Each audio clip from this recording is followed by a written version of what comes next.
invite the first speaker, Mrs. Skotnikova, for the first presentation.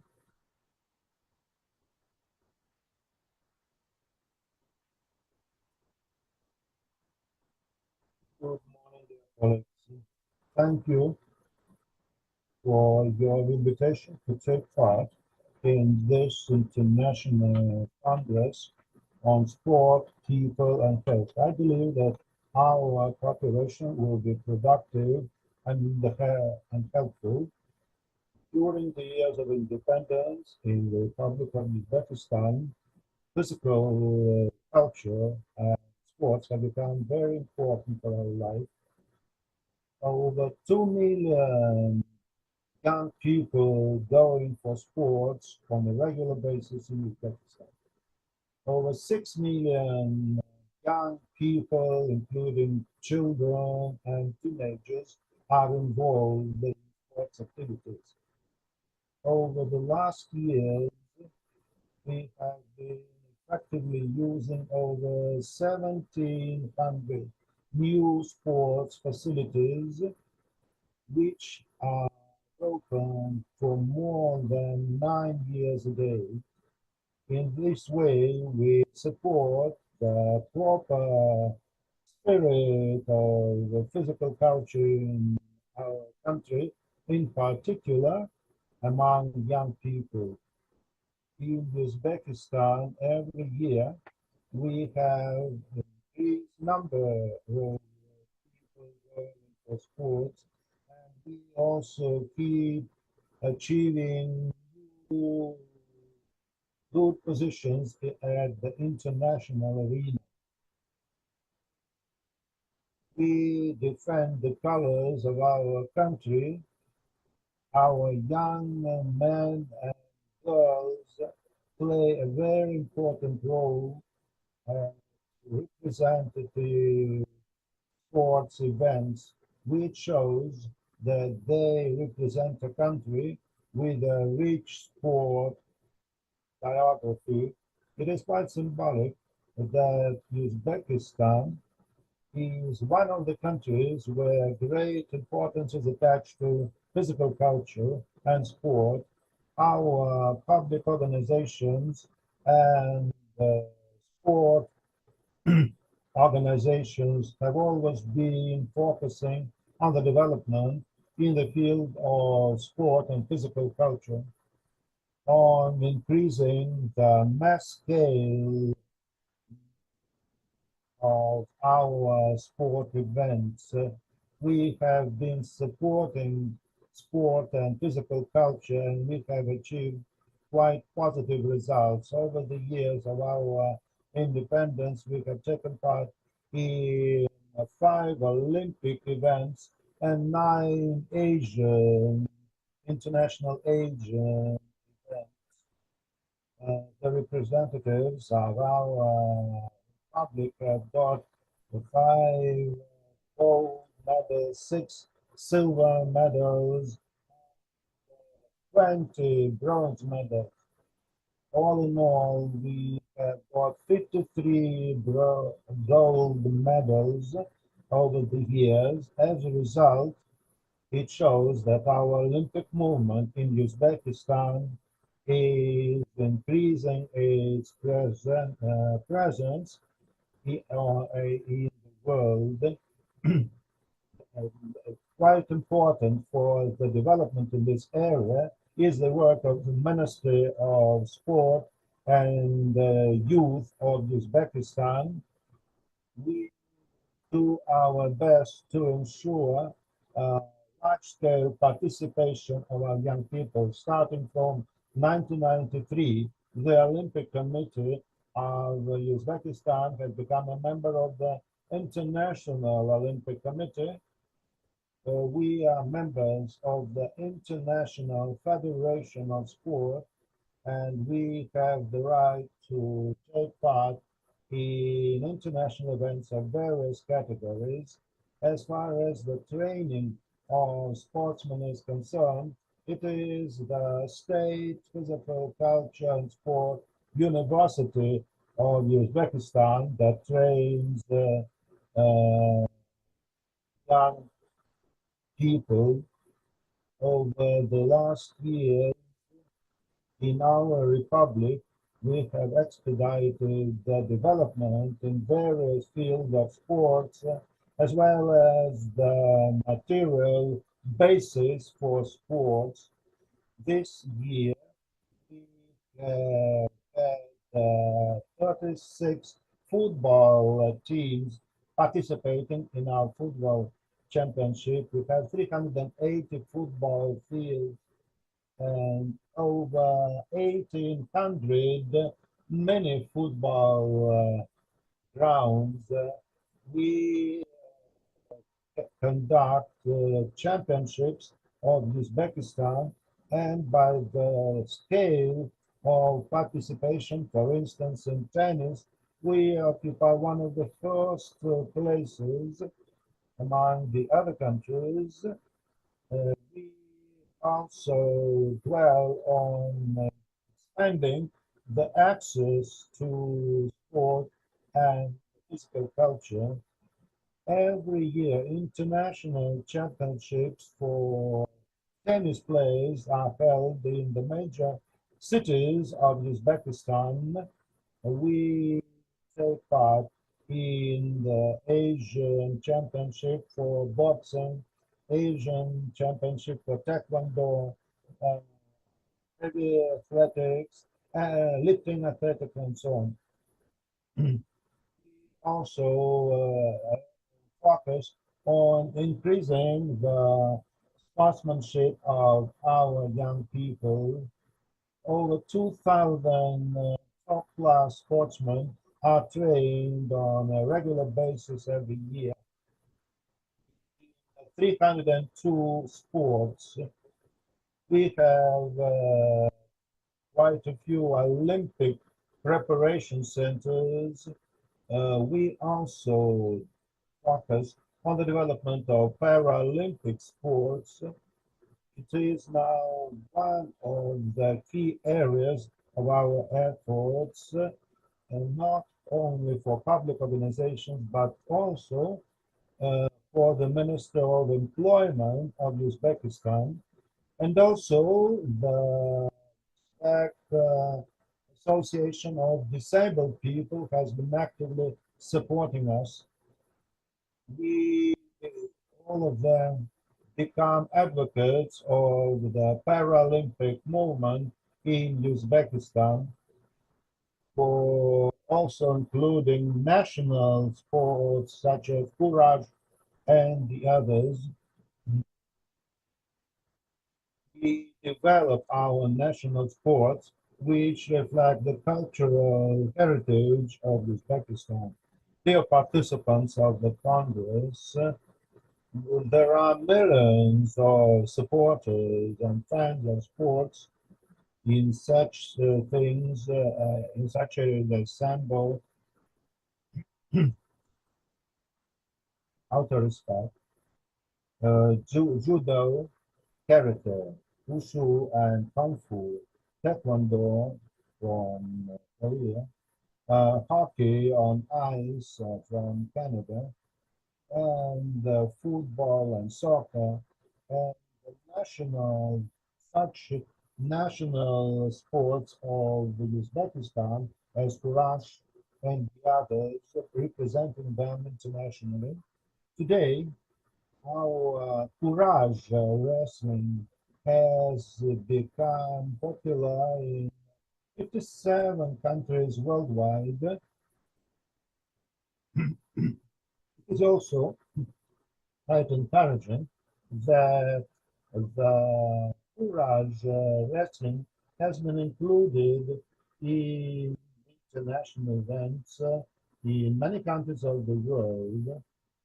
I'd like to thank the organizers for the invitation and the opportunity to address the public.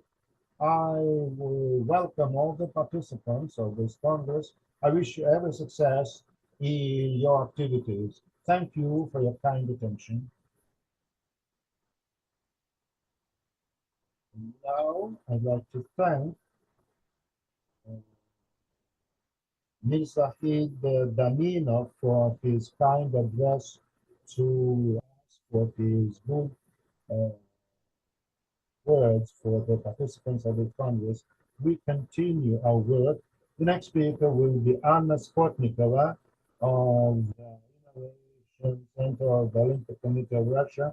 She will speak on the transformation of content of supplementary education for coaching staff.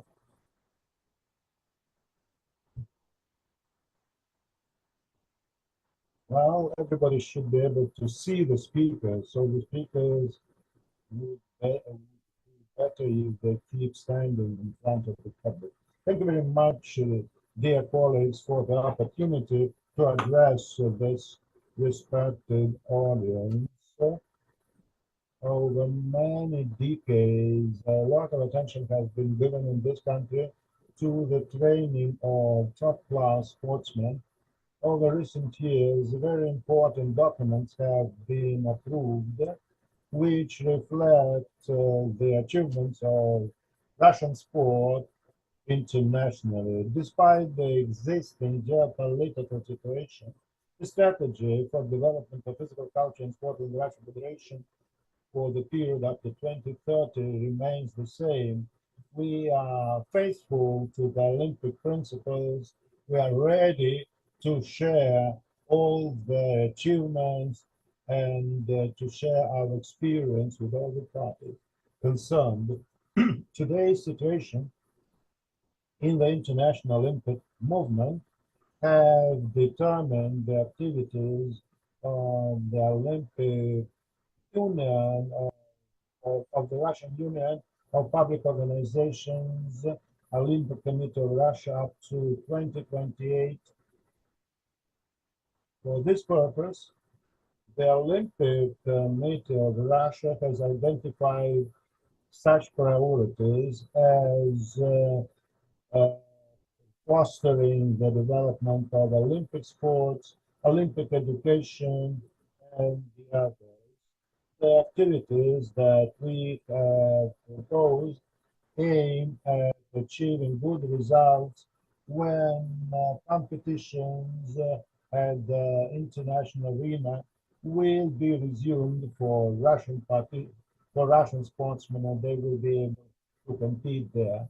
Today, our work has become more important, and above all, it's most important to keep training coaches and for the period up to 2028, the Olympic Committee of Russia believes that its top priority is focusing on sport education, including the improvements to competencies and the development of the organizations that develop the sport pool for our Olympic movement. We pay special attention to the activity of the Innovation Center of the Olympic Committee of Russia, which aims at training professional coaches and specialists, preparing young sportsmen, and expanding the scope of educational programs for training future Olympic sportsmen. And we have several centers in addition to Moscow, it is Sochi and Kislovodsk, which have all the necessary facilities, given the increasing scope of information and the fact that knowledge becomes outdated very fast today. It is important to focus also on retraining uh, teachers on their in-service training. Otherwise, if we don't do it, our retraining system will be only training specialists based on the past experience. It is important to develop specialists for different fields of activities. Today, According to the approved international standard for coaches, all the coaches are to be retrained every 2 years, but as a rule, this is not part of a regular schedule. As a matter of fact, they, at their own initiative, choose the place and time to get retraining. It is becoming obvious that this situation may not be tolerated. We need to focus particularly on those who can become coaches on for training Olympic sportsmen for Russia. And that is why we need to include all the burning issues in the preparation of our Olympic sportsmen, both for summer and winter sports.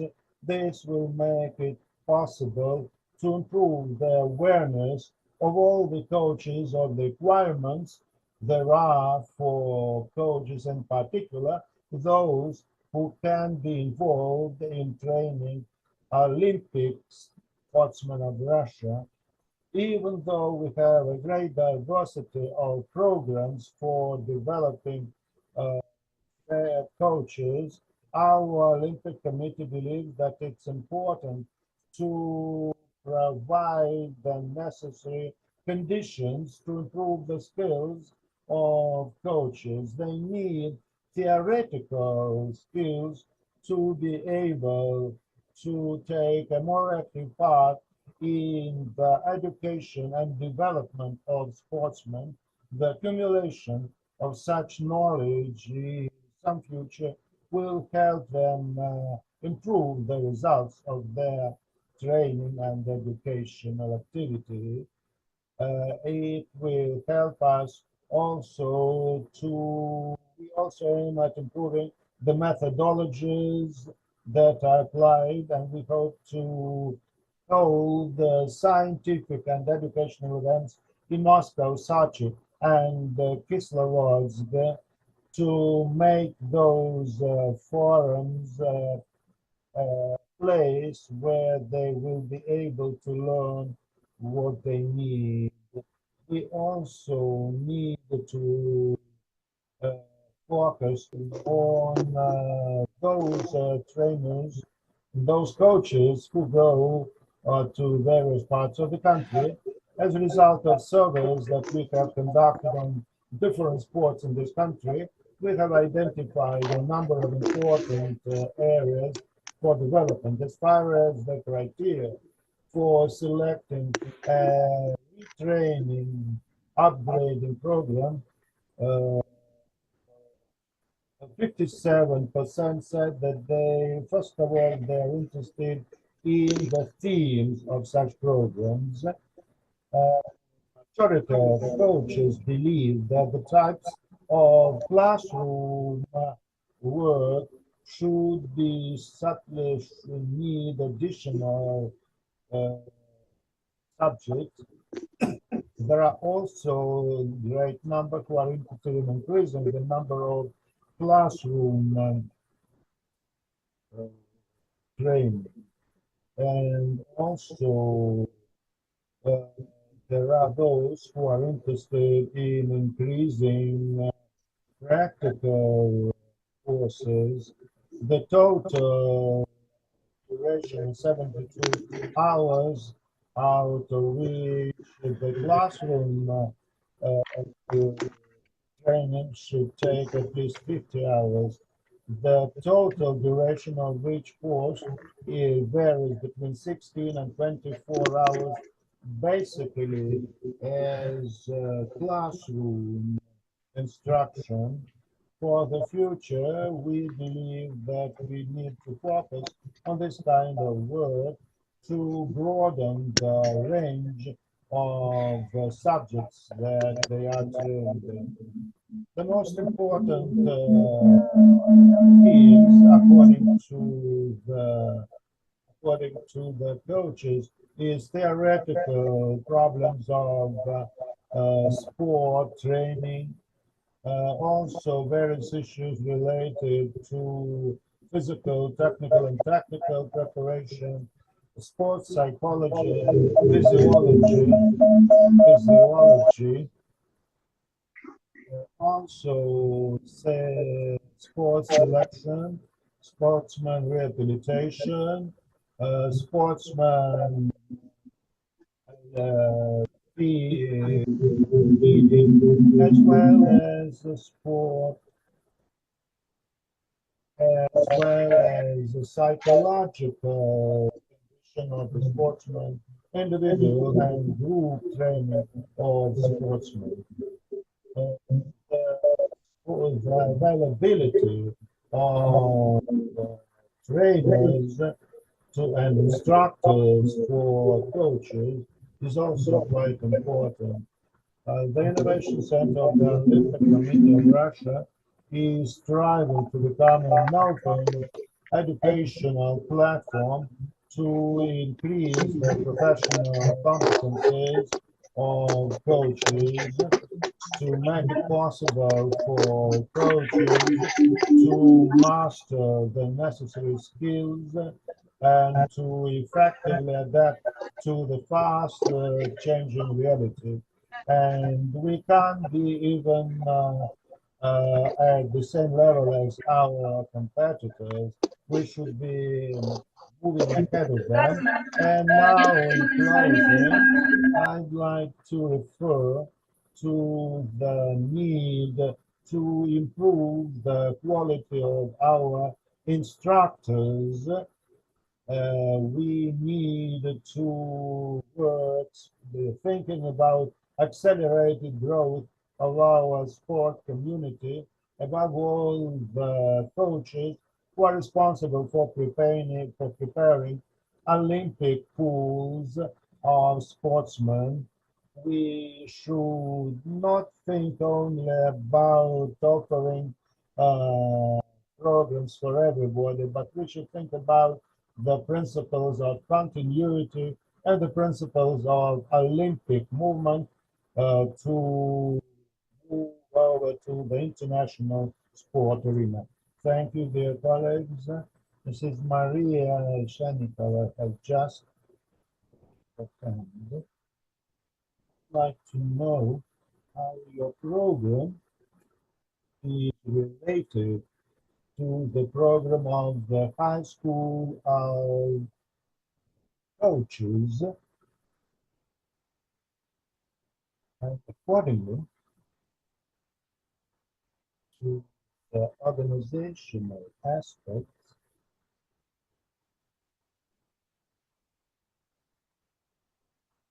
Well, first of all, thank you, Mrs. Marino. We have been cooperating with you for a long time, and in fact, the educational project for coaches has been implemented jointly with the people from your community. We are now going to obtain an educational license to be able to cooperate in a better way. As I have just said, we have an open platform so that all the specialists, all the instructors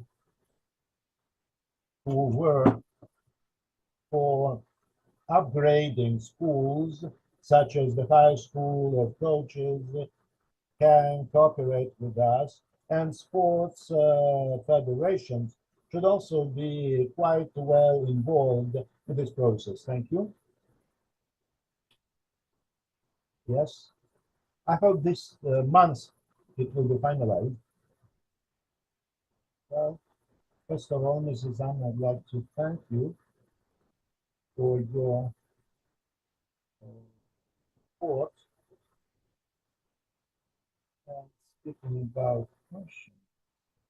And more on the practical side, so yesterday during the plenary session, when speaking about coaches instruction, noticed that when it comes to the training of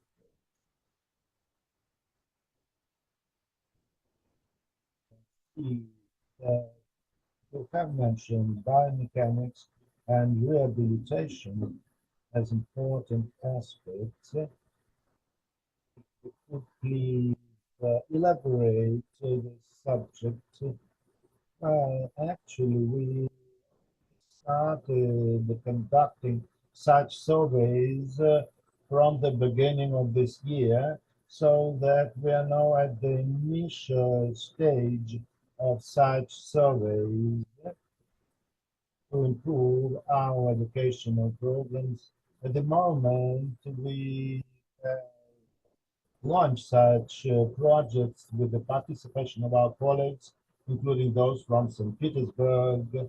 But the main point is that, to my mind, the main selling point, so to say, is that we want the coaches to get directly involved when they undergo testing with the sportsmen that they take care of, to make them well involved in this process, so that jointly with them, as part of such education activities, we could find new solutions with their students, so that they feel like learning new things, and our programs are offered to our coaches on a free basis. That is to say, the fees that are normally charged for them is not so important. Well, the higher school coaches, etc., have had different traditions, but I think the station will change. Yes, please. Well, Mr. Valery, do you sincerely believe that this would be possible? Well, I would say no. Yes, I do sincerely believe that it's possible to train good coaches if we have 14 universities engaging in this activity. And could you please the situation with the training of coaches? We have recently studied the European experience. As a rule, in Europe, they don't have so many sport universities. In most cases, it is a 3 year education that they use there, or 3 year courses. Well, we will have a discussion later, the chairperson suggests. But while recalling the experience of Soviet times, in the Soviet Union, every sport federation normally uh, used to uh, gather various coaches after sport events and then tell them about the outcomes and experience that had been gained. Well, it was a very good experience when they had, when they were based at the universities, when they could go out with the sportsmen for coaches outside of the classroom or field training. I say that as far as funding, etc., of such events, I got you. It is some kind of discussion that we need to come up, that we need to have such platforms to share practical experience rather than only theoretical one. More questions, please. Well, dear,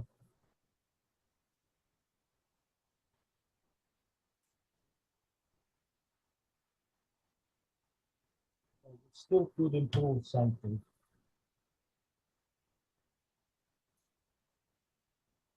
as far as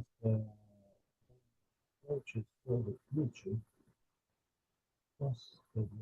Speaking about children and teenagers,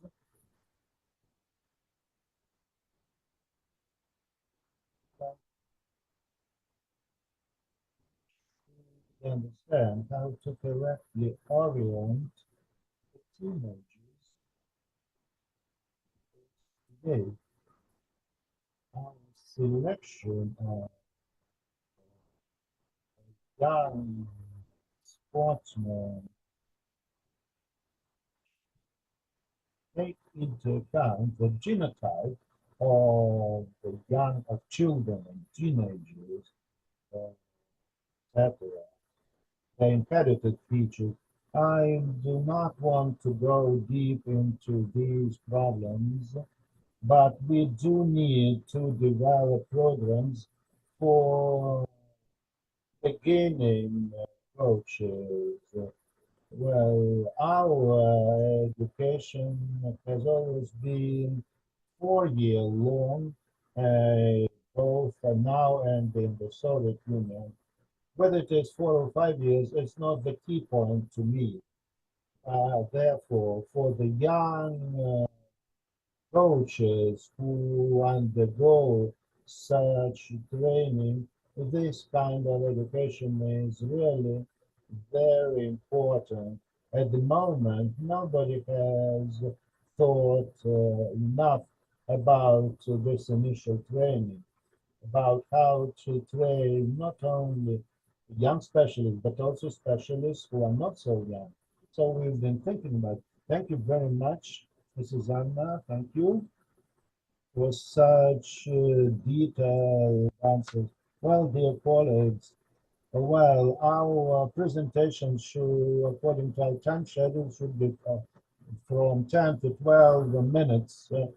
And we will have time for a discussion after all the speakers will have taken the floor. Thank you. And now I'd like to invite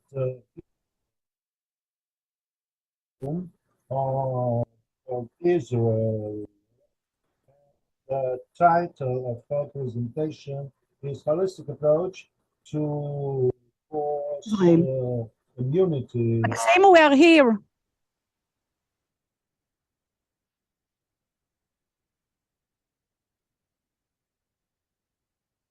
PowerPoint. מה זה עכשיו אני מופיעה פעמיים?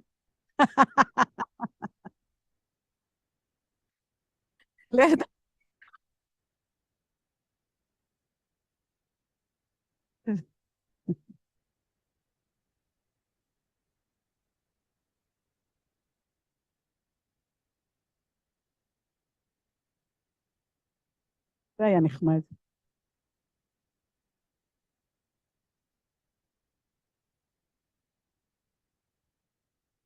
Well, in fact, you can start. I'm waiting for the PowerPoint, yes? I'm waiting for the PowerPoint, yes? Maxime? Hello?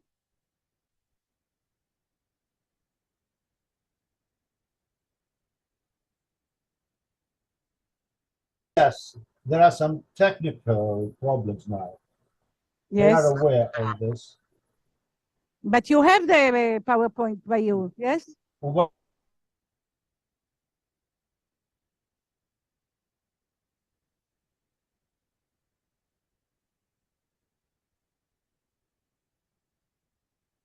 Oh, very now, good. sure. Thank you.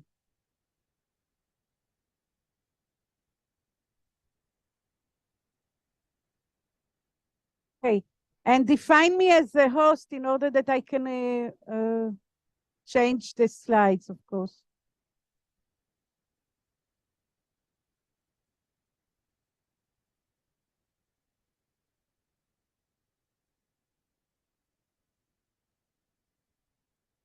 מכירים את התמונה?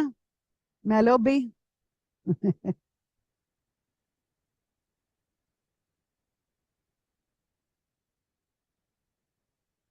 כן, נכון?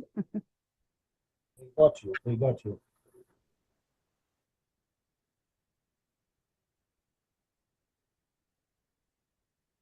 תוקעים את הדבר הזה.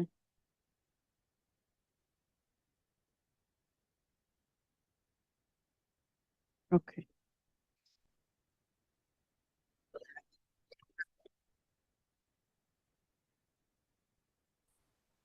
Well, probably we could start now while the technicians are doing something about the presentation. Okay. What do you think? So right now I cannot, I'm still not a host, yes? Maxim? It now? הם מטפלים בזה, יש להם שם... Can you see it now? כן, בואו. מקסים.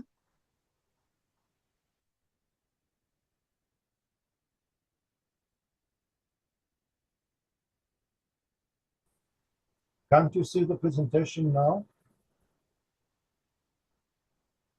Can you see the presentation now on the screen? I didn't hear you. What did you say? Can you see the presentation on the screen now? I can see, but can I change the slides or I will tell you change the slide? It's okay with me.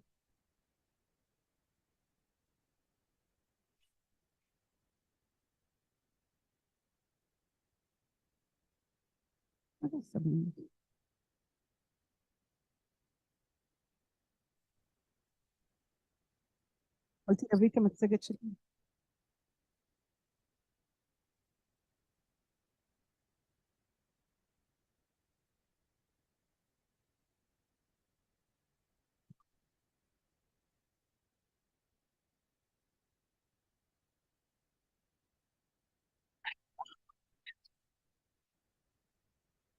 Okay, you can just tell them next when you want a slide to be changed. Very good. So Sure. I'm starting, yes? Yes, please. Okay, thank you. Okay, good morning, everybody, all the participants. We are very happy to be here with you and to contribute our research to the significant 3 days Congress that we are having. I'm telling you that my students are here with us and the staff, and we are all here together. We came by the late aeroplane yesterday, and we are here with you in St. Petersburg. So thank you for being here with us. Okay, can you continue the next slide?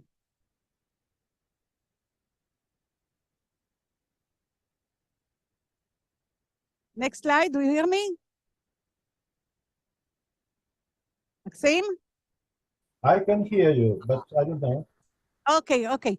Go back, please. To the first one again. Again, no, you are following. Go back. אני לא יכולה לראות את זה, זה גם לא גדול. להצטרף, זה לא טוב.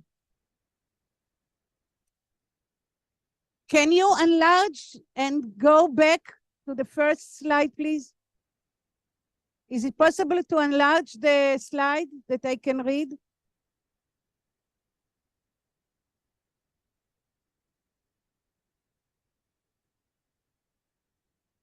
זה לא יהיה טוב.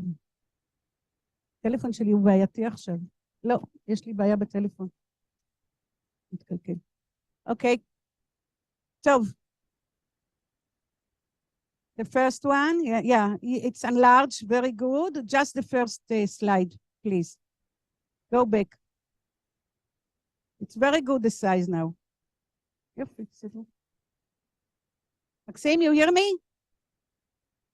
Hello? Yes, I can hear you. I'm interpreting. I Okay, can so hear the you. It's first okay. slide, please, and then we can start. This is the second one. Okay, thank you very much. So I'm going to present today my research, which I have conducted here in the Wingate Institute together with Professor Sima Zach, my colleague. And the topic is physical education of students, teachers in their year of induction. Next slide, please.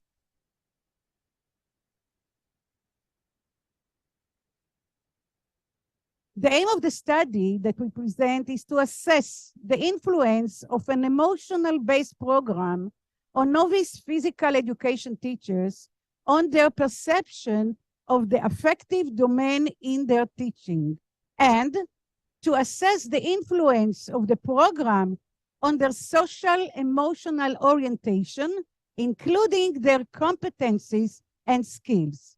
Next.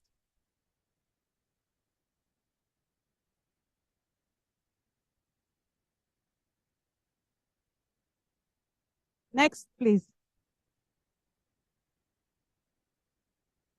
So the research population consisted of 43 physical educators in their induction year.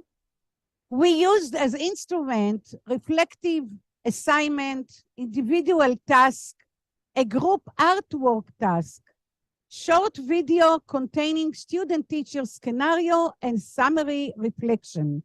The study covered tasks that contain a variety of emotional expression, verbalizing, acting, and art creation.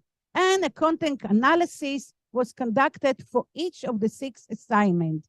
And the result, the participants felt that they gradually developed an awareness of the role of emotion in their practice. And in addition to personal gain, they felt that their empathy for others, especially their student, was enhanced. These results highlight the important influence that emotional-based program like the Love Circle program that I present here has on physical educators' social emotional orientation. Next slide, please.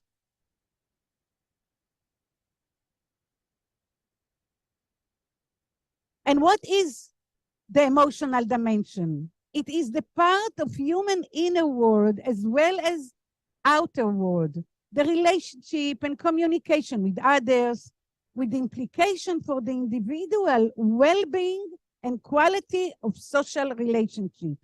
So enhancing the ability to perceive the self and others' emotions requires emotional intelligence from every individual, and all the more so from teachers who are responsible for their class as a microcosmos. Next slide, please.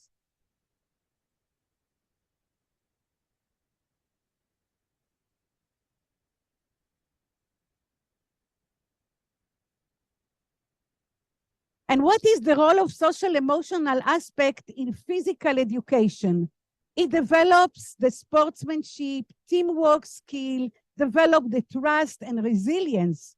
And it is important because it inherits the team group activities, and it is a fundamental requirement for successful performance. Nevertheless, physical education teachers traditionally place greater emphasis on enhancing and developing the motoric aspect, and in order to do so, they mostly use instruction and practice teaching. Next slide, please.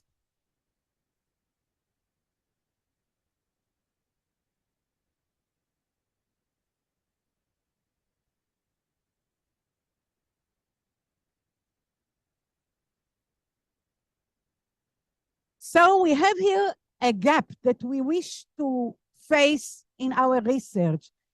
It's a gap between what we teach and what is needed for the student. And we identify with the OECD target that declares that social emotional learning is one of the building blocks that should be fostered. And in the current study, we chose to examine ways to foster social emotional skill among teachers due to their relatedness to the well-being, success, and connectedness. Next slide, please.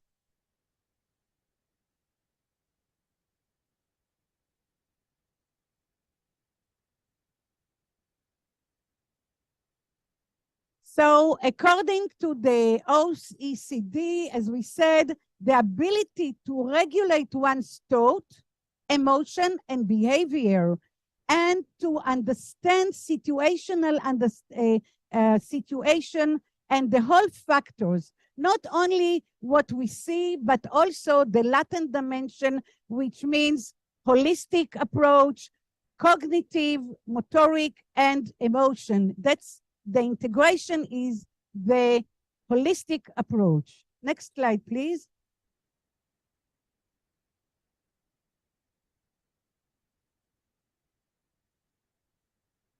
For the theoretical anchors, we used the Baron 206 model that was chosen here as the conceptual framework for attempting to bridge this gap, especially the affective domain in physical teacher whose teaching setting, although physically oriented, conveys countless situations that demand the understanding of the emotional aspect. Next slide, please.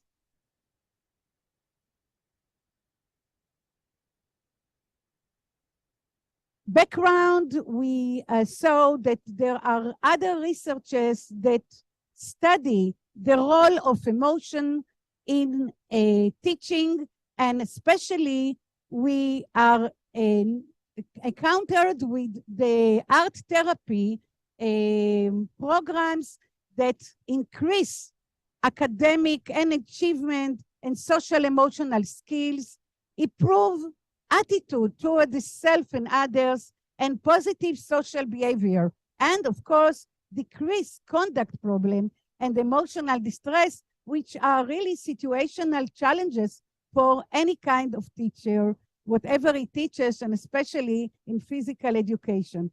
Next slide, please. Next slide.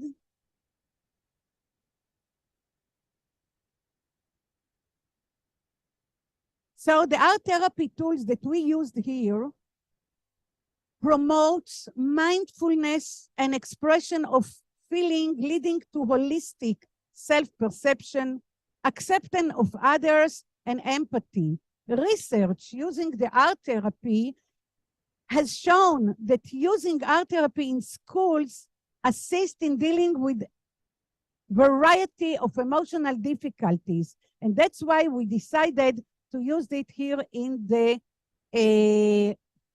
study that we are presenting now. Next slide, please.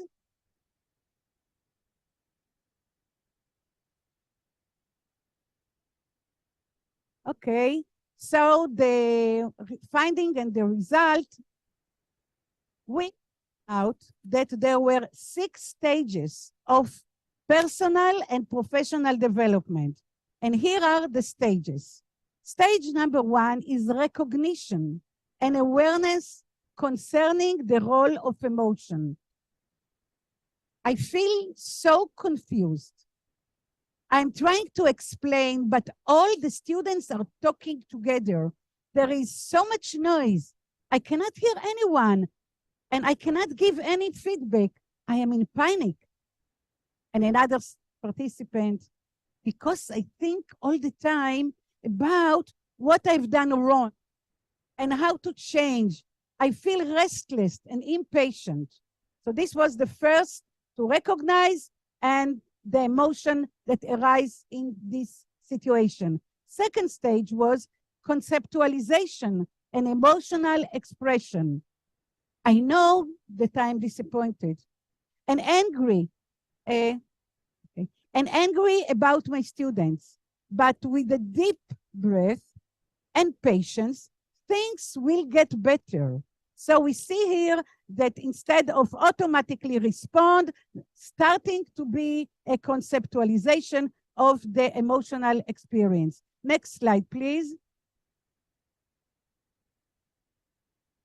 Here we can see some of the artwork that the participant created during the session and developed their understanding of their emotion via those art expression. Next slide, please.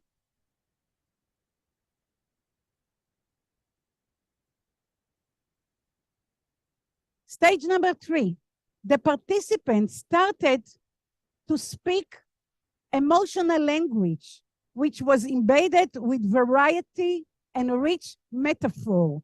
We used photograph, for example here, of trees in order to present a challenging dialogue between a teacher and a student. We can try to understand who is the student and why it is reflecting through visual activity the challenging emotion that are in this situation. Next slide, please. So while watching this art creation, those trees that we saw, one was strong and standing very strong with himself, and the other one was almost falling apart onto the ground. And they started, the participant, to speak about other factors, like what one sees from one point cannot be seen from another place. You and I are going to change the world. Give me, and I will give you. We are all together, all the way. Educate the child according to his own path. And tomorrow is a new day. We can see that the language is totally different from the start. Next slide, please.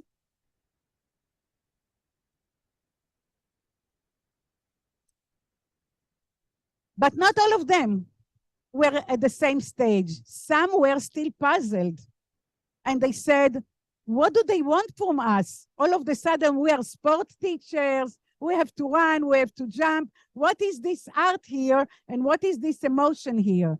So this is an example of behavior reflecting a novice teacher who still found himself located at a personal stage and who is both a student and a teacher and still is not able to perceive the role of the teacher concerning teaching and learning events. Next slide, please.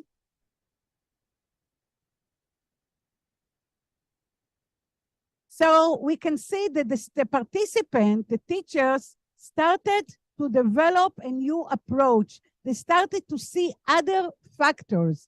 For example, at the end of the lesson, we both will stay together and talk. This is totally different approach towards the student that has behaved in a certain way that didn't follow the regulation. Or another one at the beginning could say, stand at the side of the room. This is a great difference from come, we will talk later. We, not you stand there, but we are together. So we see here at the end of the lesson, we will discuss it again. Totally different approach. Next slide, please. And stage 5. We saw practical insight by stimulation observation and group case study analysis. Here we photographed role play simulation of the students trying to solve, trying to understand a situational understanding of conflict between teacher and a student. And by watching few times the video, they started to see how they behave. And from this, they got some very significant practical insight. Oh, I don't want to watch it. It's embarrassing. Don't screen me. So it's starting to be shame, starting to be awareness. But they looked at the simulation video and they said, you should look at his eyes, the pay of the student. Look how he hold his hand. How about trying a different approach? Look at the child. How about talking to him in a different manner? We can see here the development of holistic approach. Next slide, please.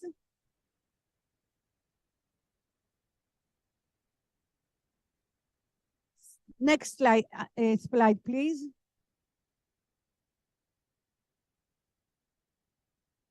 Next slide. Isn't it number 6 now? Yes, but I need to go to the other one because I spoke about it already. Next slide, yes. Okay, so yeah, so the understanding. Forget about the timing. I'm sorry. Okay, okay. Yes, so we are in a few minutes finishing. It's okay. Okay, so I will say cite one of the significant development of the participant. I know that I want to see happy children with self-confidence. Therefore, I spend a lot of time with my mentor on the internet to find activities. I understand this better now than ever before. Not only why he's not running, why he's not jumping, but I can see the whole holistic approach of him. Next slide, please. And discussion. So focusing the attention on the participant emotional and cognitive needs reflected the educational learner support approach, which was the anchor of the emotional-based education program of Life Circle in the current study. Such a process enabled them to identify, express, and accept the feelings of their peers as well as the student feeling. And the voice my voice technique of teaching was practiced here so that the novice teacher could express themselves, thank you, and develop non-judgmental, empathetic, and listening skills. This approach concurs with the argument of other researchers that teaching and learning involve holistic approach, embedding and integrating cognition, emotion, physical sensation, and intuition. And all these should be taken into consideration. And the last slide, please. And the future implication of our study following this promising result, it is recommended that professional training as well as teacher education deliberately integrate thoroughness program that promote social emotional orientation and intelligence competencies among their prospective teachers. Next slide, please.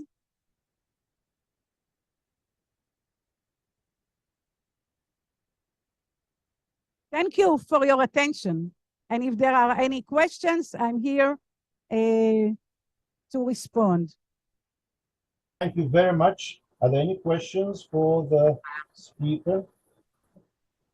Well, we'd like to thank you, Dr. Rosenblum, for your interesting presentation, and we hope that by next Congress, you'll be able to arrive in person and address to us in person. Thank you very much. The next speaker will be Wow. Li Hungran of Tianjin University.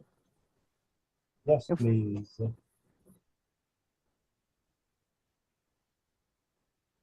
A holistic approach to construction of host community of defense international. Wow. Supporting.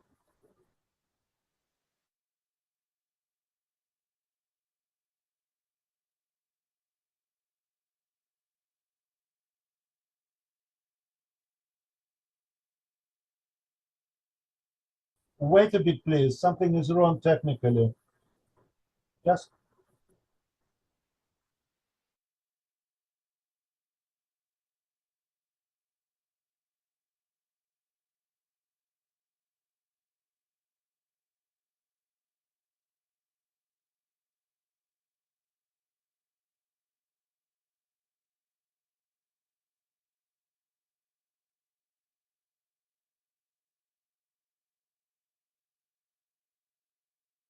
These are the most powerful basis for the result talent in sports, and they carry out the historical obligation Please, for something is supply wrong of the with the quality. voice.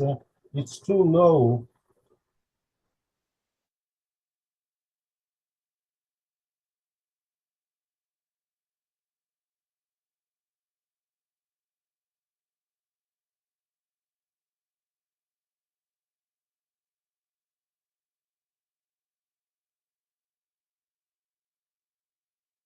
Hello everyone, I'm Liu Hongran from Tianjin University of Sports. The topic of my research is a holistic approach construction of the course community to enhance the international competence in the students of first-class undergraduate programs at Tianjin University of Sports. To begin with, let's come to a very brief review of international competence. It refers to Hello everyone, I'm Liu Hongran from Tianjin University of Sports. The topic of my research is a holistic approach construction of the course community to enhance the international competence in the students of first-class undergraduate programs at Tianjin University of Sports. To begin with, let's come to a very brief review of international competence. It refers to the knowledge and ability to be employed in international context. It was first proposed by Schechter in the year 1993. In the studies of that, it is exchangeably used with global awareness. In Chinese studies about the consent issue, the shared core parts of it includes the knowledge about the language, skill, and also attitude. As is known to all, with the growing depth of globalization, the learner's international competence is getting more and more important. The Chinese sport universities are the most powerful basis for the result talent in sport, and they carry out the historical obligation for supply of the qualified sports experts to the world. However, they are facing the problems with the weakness in the students' international competence. It now has become an emerging issue to address. Besides that, the insufficiency in developing the undergraduates' international competence with first-class programs has been a very important issue for the Chinese sport universities. Since the year 2019, China has proposed its initiative of the first-class undergraduate programs. It is expected to establish 10,000 pilot units at national and provincial levels respectively in all 92 undergraduate programs in all types of Chinese universities during the year 2019 to 2022. As far as the sport discipline is concerned, 147 national first-class undergraduate programs are to be established in all. Now, Tianjin University was one of the top universities, sport universities in China since the year 1958. Nowadays, it has got 7 first-class undergraduate programs, of which 4 are nationally recognized and 3 are provincially recognized. Here is a list of the first-class undergraduate programs in Tianjin University of Sports. And in order to enable the students of those programs to be the most potential forces to set the initiative, the healthy China sport power, and make them the most expected speaker to convince the world with the true stories about China, it is advised to develop their international competence with the holistic course community. It needs the native and overseas students, all facilities on and off the campus, the entire administration body, teaching staff at home and abroad are all involved in developing their international competence. In the study, the questionnaire, literature review, and Delphi methods are used. From the questionnaire with the lecture 5 skills, it was found that the students' eagerness to be engaged in developing intercultural competence with sports is very strong, while the intercultural knowledge has got the lowest score among all of the 5 categories concerned. From a literature review, it was found that among the over 600 studies on the first-class undergraduate programs, the approaches to improvement in sports talents international competence are rare. We have also found some perspectives on developing the first-class undergraduate programs in sports universities, such as the course development and the reformation, development in teaching faculties on the basis of the program orientation, etc. What is more, we have found out some ways to improve students' international competence by the following ways, such as international online courses, bilingual courses, hybrid teaching approach, practice at home and abroad, etc.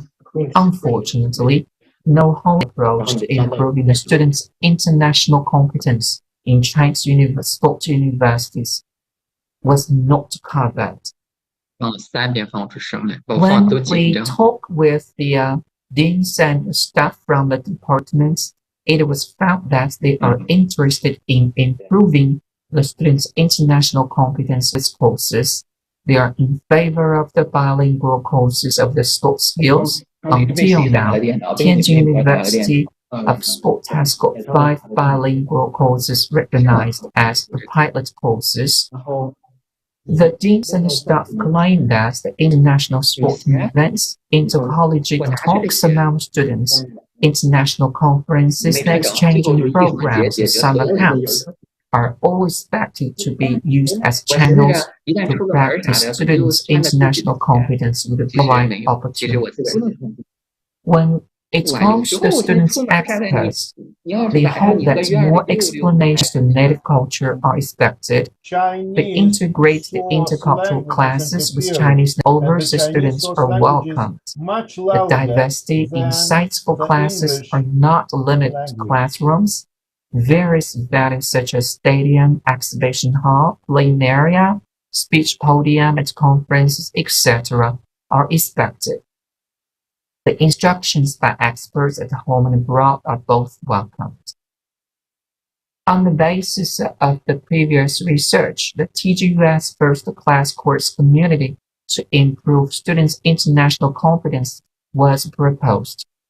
It is composed of 3 parts. Part 1 includes compulsory college English and optional course of international communication, intercultural communication. It is aimed to provide the students with some knowledge about their English and also its application. What's more, some intercultural knowledge are to be equipped with the students, and it is expected to develop the students' simple attitude towards the intercultural communication. When it comes to part 2, it includes the sports English, bilingual courses sports, and the specialized courses. The courses in this part are expected to provide students with some professional knowledge and also skills. What is more, it's also used to get the students ready for the preparatory work for the intercultural activities with English. When they have finished the first 2 parts, it moves on to the 3rd part, which is also the highest level in the system, the international conferences and the games. In this part, the students' knowledge about English and their application of the professional knowledge are to be used in a very comprehensive way. It is going to be regarded or considered to be an opportunity for the students to practice their intercultural competence in a real-life activities. Now, in this system, all course types, necessary qualities of language and specialization, chains of the classroom instruction facilities available to sport universities are all involved in order for the improvements in students' international competence. All the administrators, educators, learners, all contributed to the structure design. Okay, now so much for this study. Thank you for listening.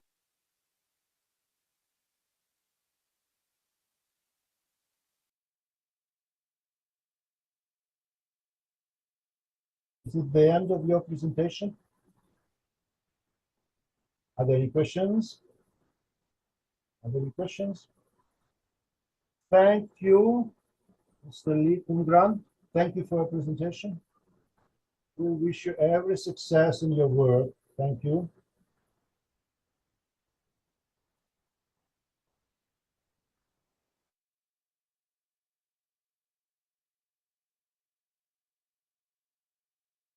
Next speaker will be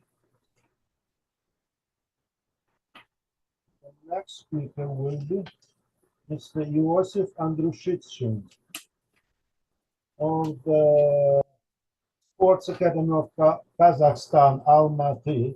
He will speak on the personal motivational features of master students in physical culture and sport for scientific research.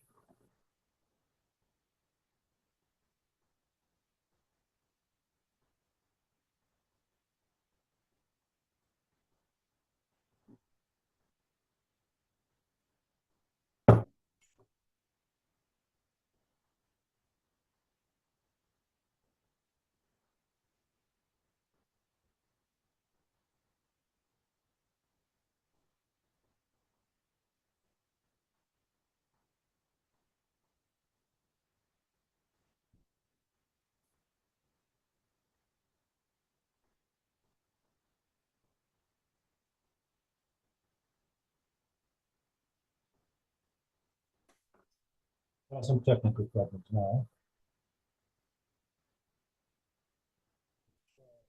Presentation.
The process of education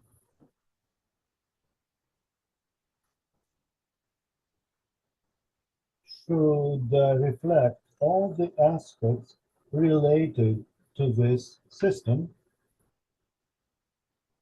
And now, speaking about personal problems and motivation of sport scientists, it has never been discussed in scientific research. There is a very limited number of papers which discuss such aspects in the personality of future scientists. That is to say that as far as researchers who are not from the sports area, most often it is those that deal with specific professions such as physicians, engineers, teachers, and other popular professions. And as a matter of fact, it is really people who have already made quite a career. According to the modern philosophical and psychological classification, sport is a key type of human activity. That's why our our effort, our work is quite important, and we aim at studying the special features and motivation of future sport researchers. In the Republic of Kazakhstan, we have the so-called uh, technology of learning according to the Bologna Convention. The structure of education is based on three key steps. bachelor students and master students for 4 years, then scientific research for 2 years, and profile learning, and then for doctorate studies.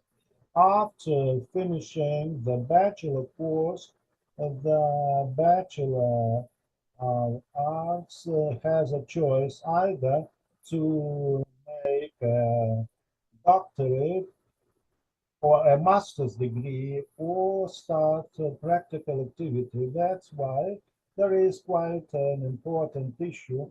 What are the types, what are the personal types that a master student should have to successfully overcome any problem that he might have in studies? And what are the special features of motivation of such people? Because most of them still go on with their sport career.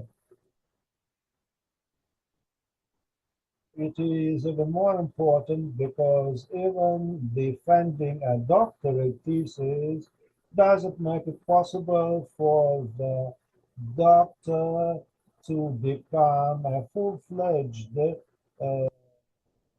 educator, because they need to get a certain number of papers published in recognized sources and so on. We have studied the personal features of 48 master students who are in the second year of their scientific research. Our survey lasted for 4 years, and you will be able to see the structure of this sampling in this slide now. As you can see, this is what it looks like.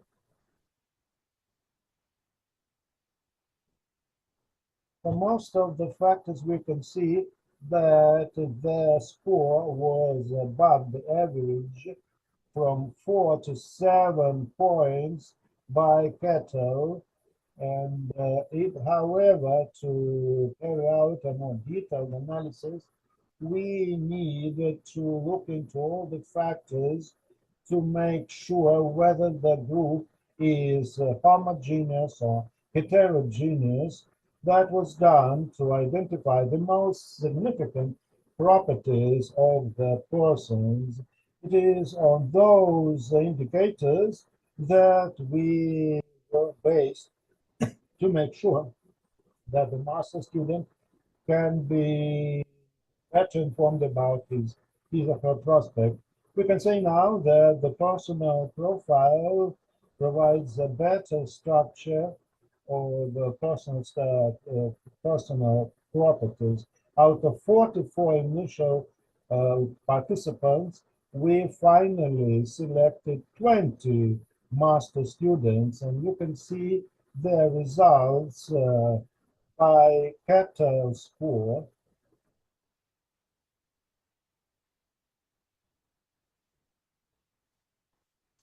This profile, we took into account the indicators as follows. First of all, it is love for leadership, then activity, then preferences to one's own decisions, aspiration for radicalism, will, self-control, and increased readiness to team spirit.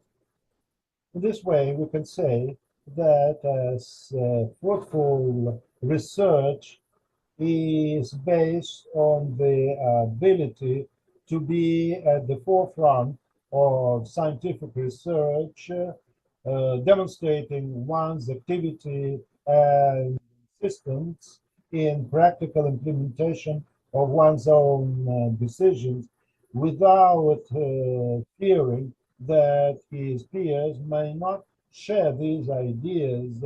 Sometimes they can also support collective values when they think it is correct. This profile fully reflects the properties which, according to the general idea can ensure success based on the personal profile, we can use it for psychological assessment. However, the motivation of a sports scientist is not less important. Its structure is directly related to the nature of master students' activities. Most of them still continues their sport career. That is why, for this purpose, we use the methodology developed by Kalinin, the motives of sport activities. The results of our motivation survey are shown in this figure. Here are several motives, such as real structure, communication, and the fifth one is need for material incentives. So those were master students, and you can see how those aspects changed in their motivation.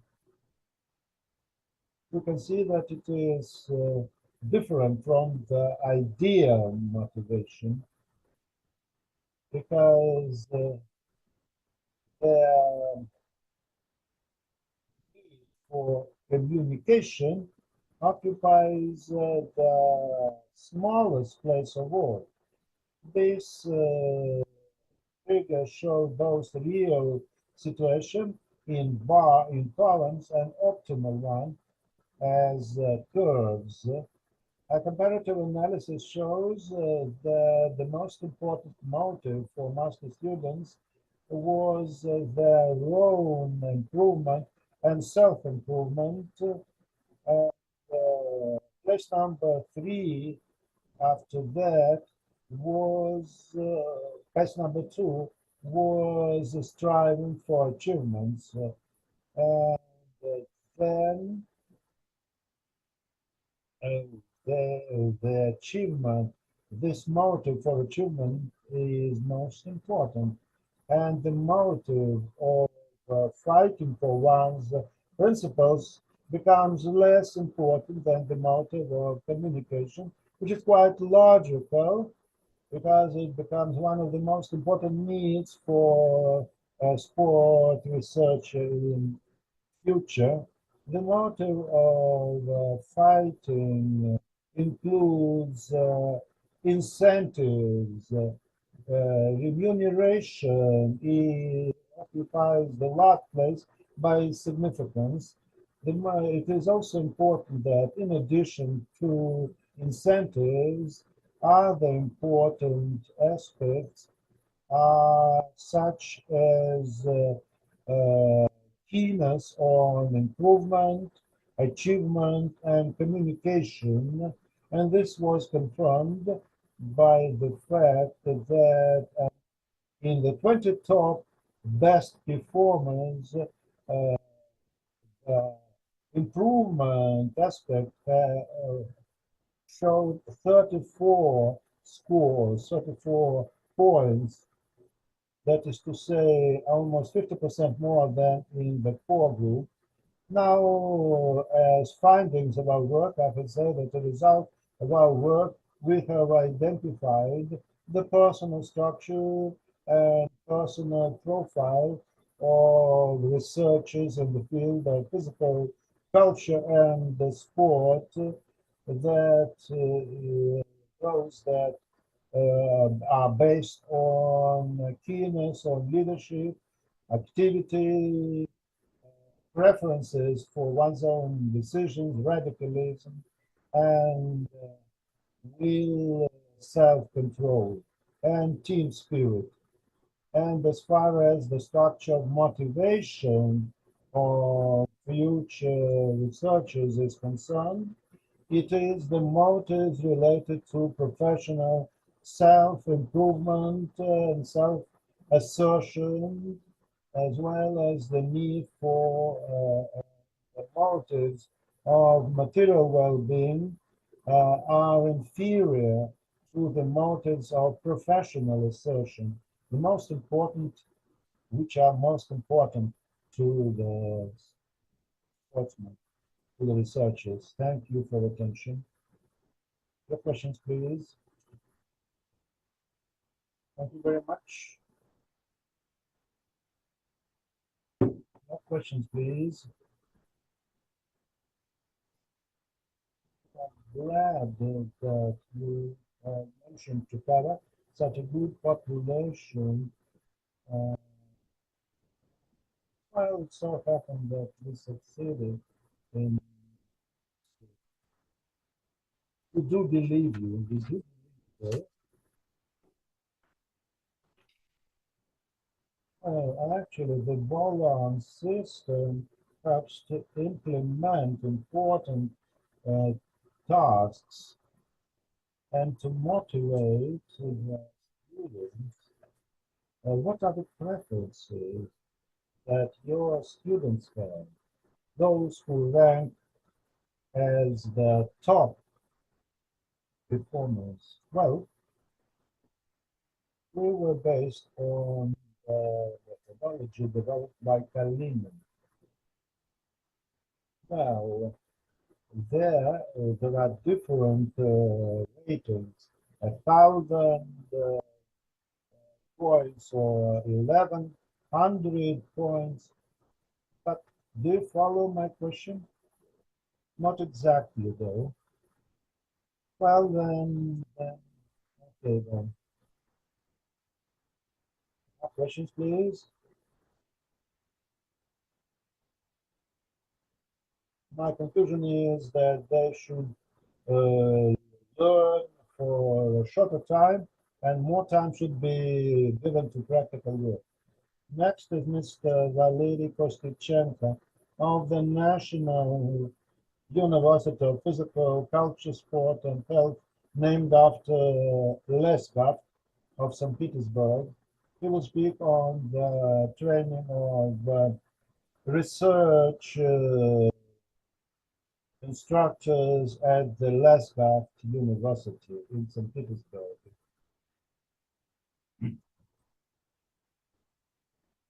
Dear colleagues, after 17 years of the 17-year interval,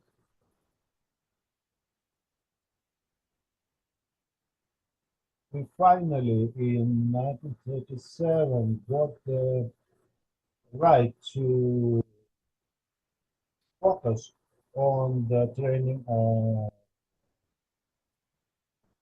instructors and teaching staff.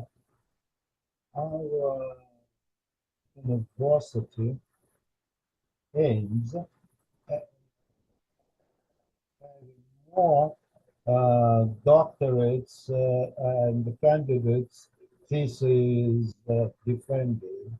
However, it was important in those years at the beginning of the 20th century, it was medical and biological specialties that were number one priority at the beginning of the 1930s. That's why the very first thesis defended by our academic board was for candidate in biological sciences by Ostroukhova in 1939, aspects of the influence of training among women. However, the fact that physical education was recognized as one of the most important areas of the development of the people. That's why in 1930, based on special decree, sports chairs were developed in the many universities. And for this purpose, it was necessary to find new organizational solutions. The very first thesis on that in this area was defended only in 1940 on the use of gymnastic equipment for training students. That thesis had 72 pages. Then between 1940 and 41, three candidates' theses were defended in the training disciplines. The empirical materials based on the training of Red Armies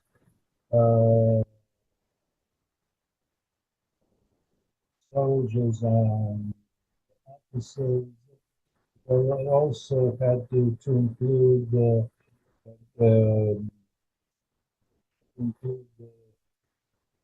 skills in handling guns, firearms, and so on.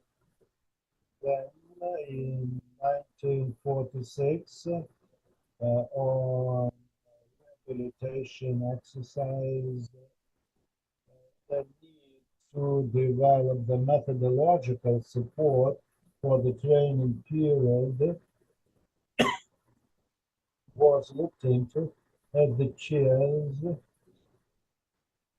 when they included subjects that were needed to support the training process. In 1946, a thesis was defended on the history of skiing in the Soviet Union. Then Mrs. Belarusova defended a thesis on the title Great Russian Democrats and Revolutionaries on physical education. The research is still underway on the implementation of health improvement of the population. In 1948, thesis was defended on training in walking for children. Then, after Soviet sportsmen started competing internationally, they were invited to all the international sport organizations, even though Russia was one of the five countries that initiated the rehabilitation of Olympic movement in the world. Also, a lot of attention was given to the support of sport by medical and biological research. However, also at that time, a thesis was defended on such a subject as the theory of physical culture in bourgeois Lithuania to support the ideas of a reactionary ideology.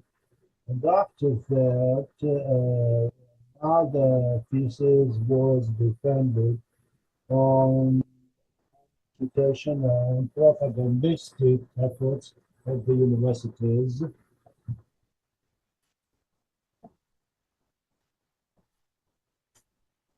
Then there was an upsurge in a certain number of themes by the number of theses that were defended during that period of time.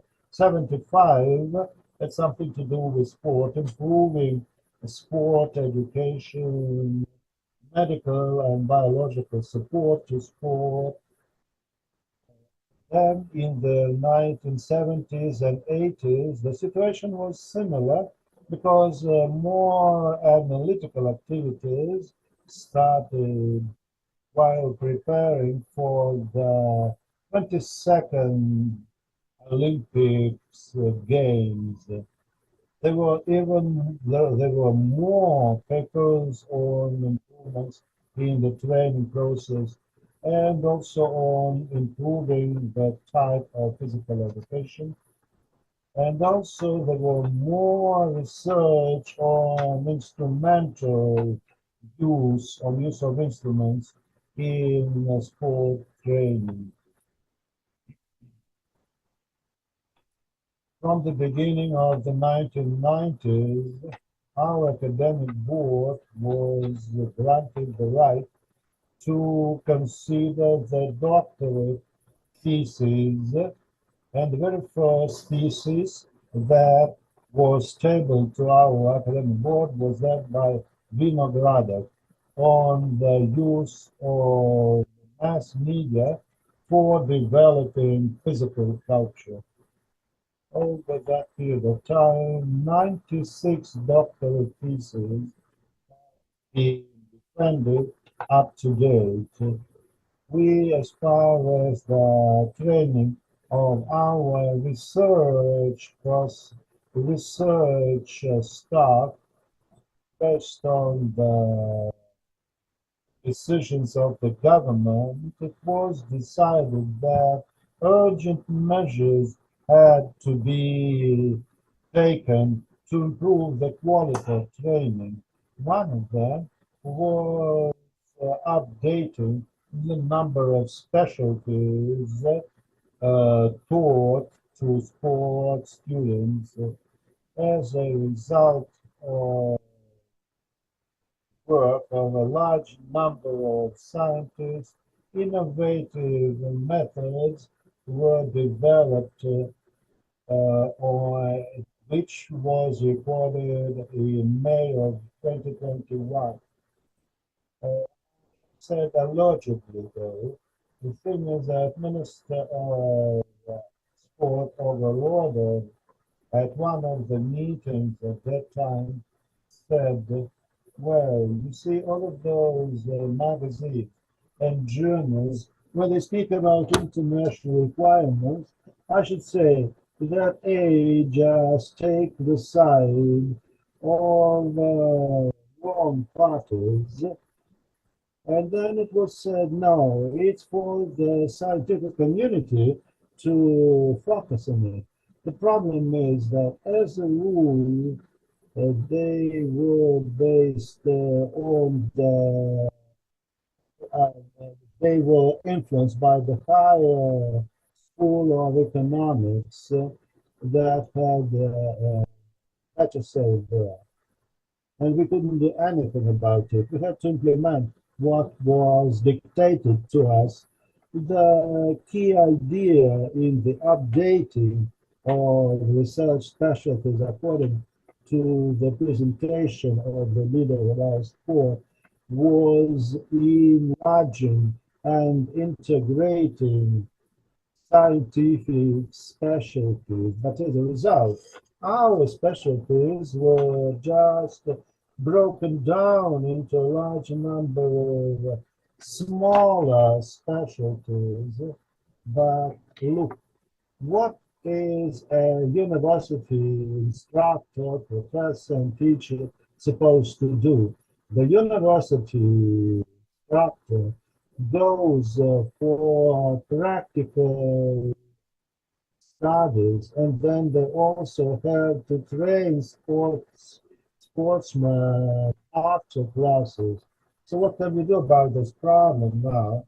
If somebody specializes in sport theory, they won't be able to take into account other specialties. Probably there is some underlying idea about it, but then who could explain it to me? Well, what happens is that I understand that they just did what they could. They never thought about a better performance. I personally don't see too much logic involved here. And as regards the second specialty, which is called physical culture and professional physical preparation. Okay, but where are the other components, such as recreation, rehabilitation, applied physical training? I cannot see any logic here, and this approach is quite contradictory to the approaches used worldwide, because actually in the past we had quite a unique situation. All the research in our area, what is meant by physical culture and sport? It means that it is integrated with all the other areas, starting from the manufacture of books and lace and ending by other industries. Well, that's my personal opinion, though. When it comes to physical education and professional physical training, what about adaptive training, rehabilitation, exercise, etc.?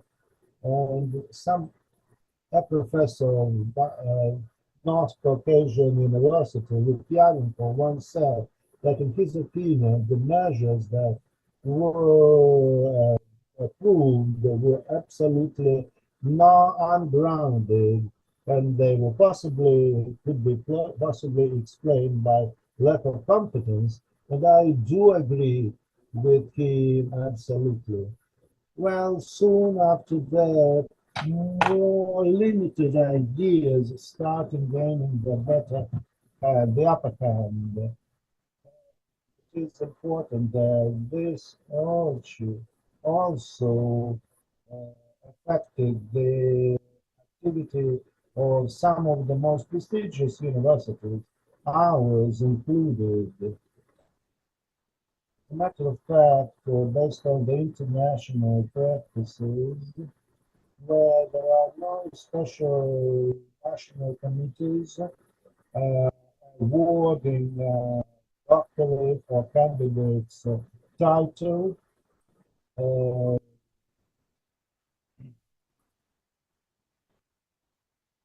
what, but now even smaller cities and regions have the right to award doctorate titles.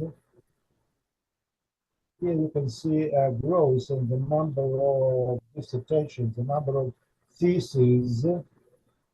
Now that everything is very strictly regulated, uh, Mr. Mikhail Letikov, in 1984 defended a thesis on the materials related to the elasticity of arterial walls. The thesis contained 34 pages, and actually Dr. Lasdorf, even though he was a prominent, outstanding scientist, had a lot of problems with finding unemployment. Anyway, for the future, we need to intensify the use of instruments in our activity with subsequent pedagogical interpretation. Unfortunately, the processes that for intelligence that are being used now can be used in our case. What is good for mathematics or algebra is not good for us. However, we don't think about reasoning. Over recent years, there has been a reduction in the use of instrumental methodology, which affects the number of research in this area. Well, certainly, there are social challenges that we need to take into account, but today I would like to emphasize that I can even try to boast, top, touch the wood though, that one of the best papers, not only in our area, in our university, but for many other universities. Thank you for your attention.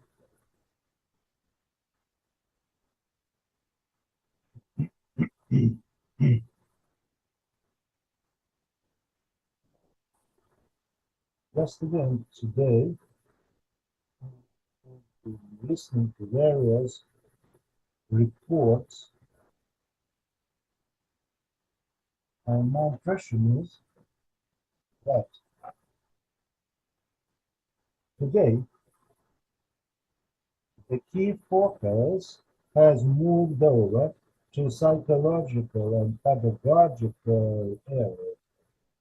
To my mind, when it comes to psychological matters, no instrumental research is required, which is sophisticated process, while with surveys, psychological surveys, it's quite easy to do.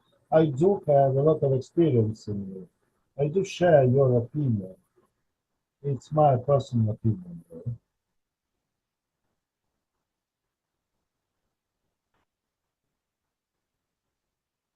Computer technologies make it possible to systemize the knowledge, to identify the key trends. Actually, our key tool should be the logical interpretation of the teaching results. In technology, we don't need any interpretation if the tolerance has not been observed, nothing will work. But in our case, it's different. We need to analyze the results.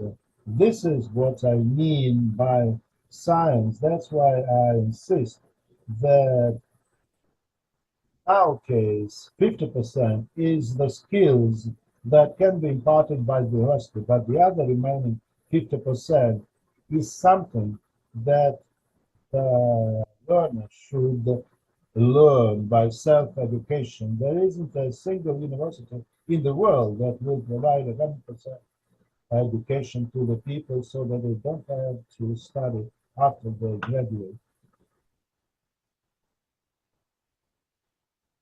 Has been structured in a number of presentations.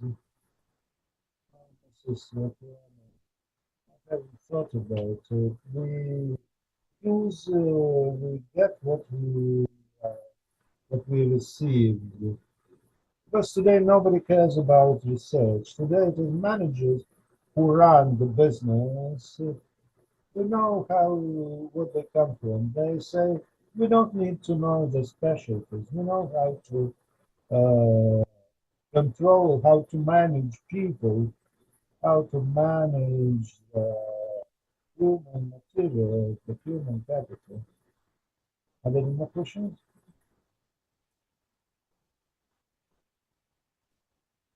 There are two aspects.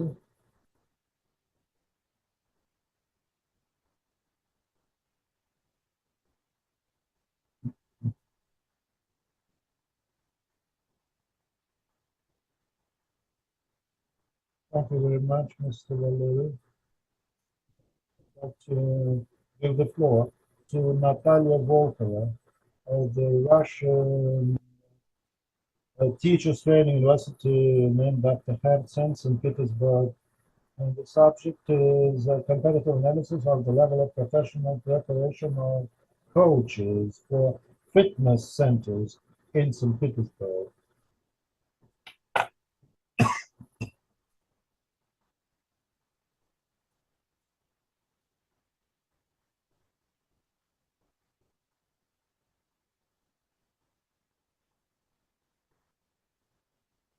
Good morning, dear participants of the Congress. One of our key tasks of physical culture is strengthening the health of the population. In major cities, there has been dramatic reduction in physical activity of the people.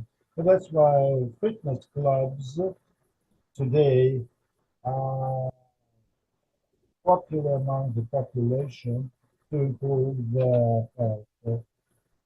In most cases, though, fitness clubs are based on commercial profit making. And that is why, in many cases, they do not focus on the preparation of their personnel rather than they want their personnel to focus how to sell their services offered by the fitness club.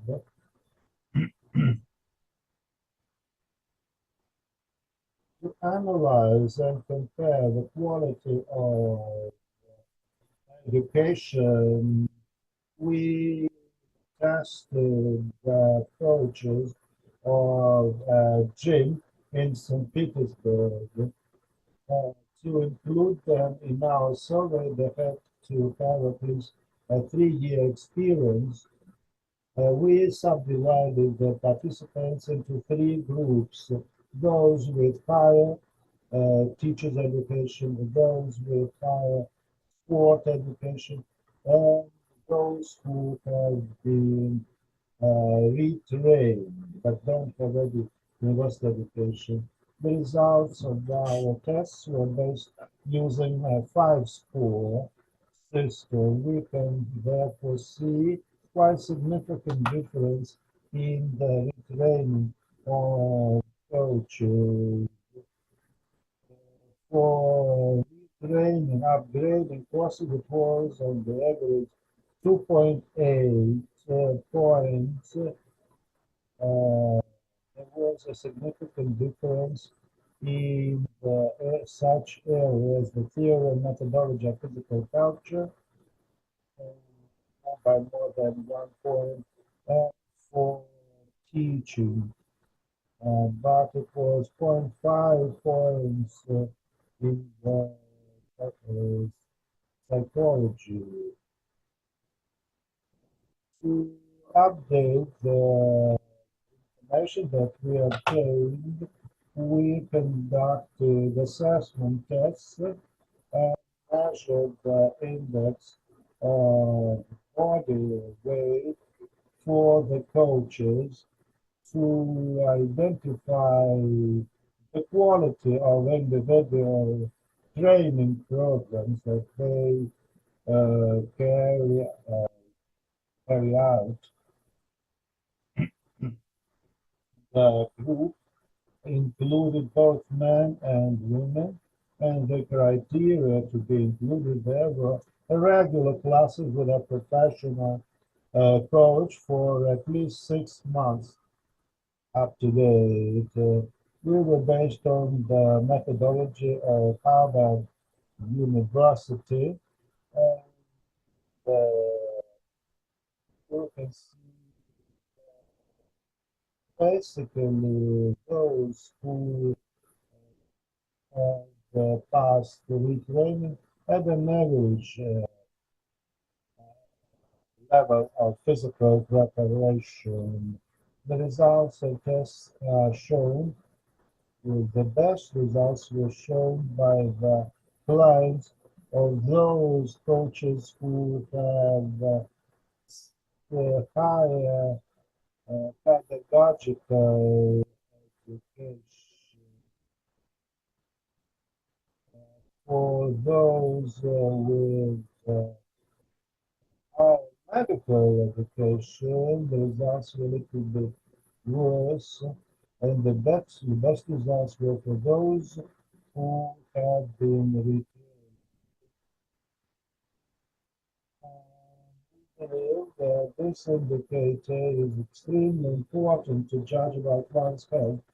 That's why we can say that the training process is not effective if the trainers were only trained in the course of retraining.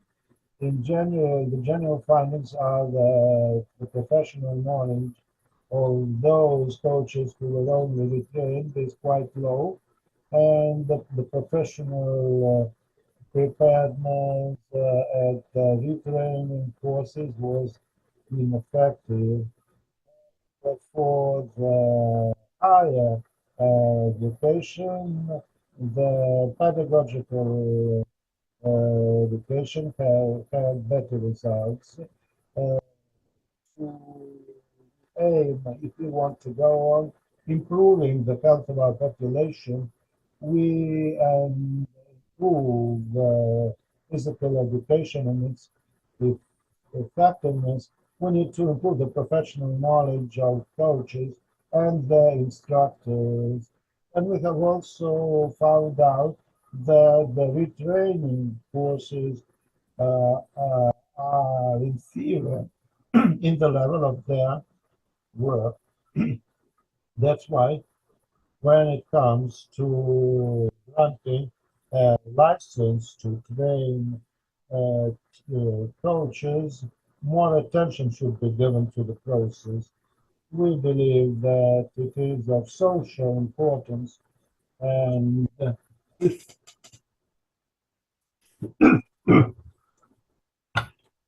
retraining process should not be used just like it is not used for surgeons, etc.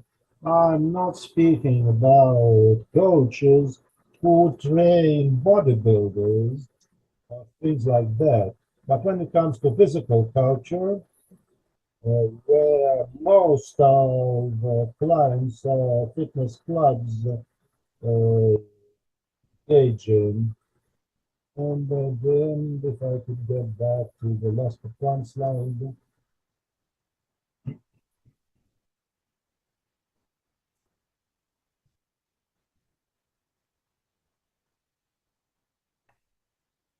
The wrong presentation there.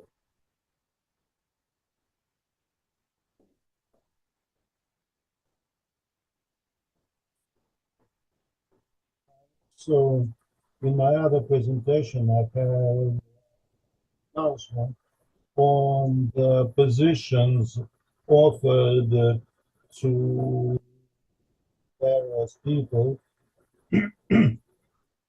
And there are also retraining centers that promise to retrain the students within 1 month only, which is absolutely unrealistic. Thank you. Definitely,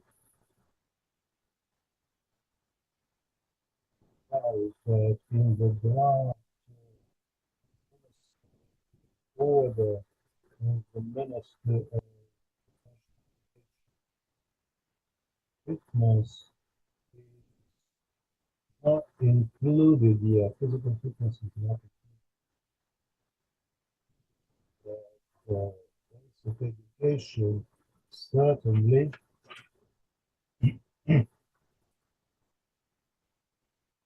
What do you think about the difference between a professional coach and a coach for fitness centers? I don't think that secondary professional education will not be adequate. Just that in our research, in our surveys, we were based on those with a university degree. Besides, in fact, our instructors are not covered by regulations. However, the title of their position should be also corrected. Could you please elaborate?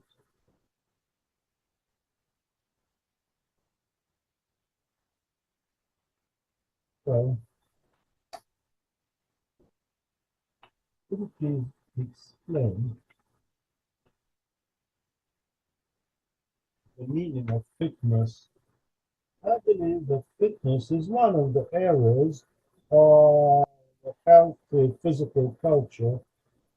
Fitness has come to this country from the West, and that's why we use the English term. But now, what happens now is that nowadays fitness is a separate area and there are lots of people engaging in this area. That's why it needs to be regulated by law. But then, done in the right way, certainly from theoretical, from the theoretical perspective, it's something rather inventive. Well, we're speaking about the fitness industry. Guys, yes, you are right.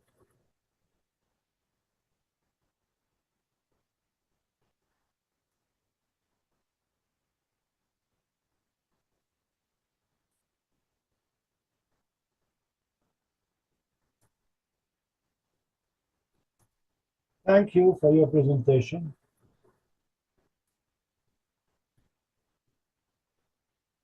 Yes, please.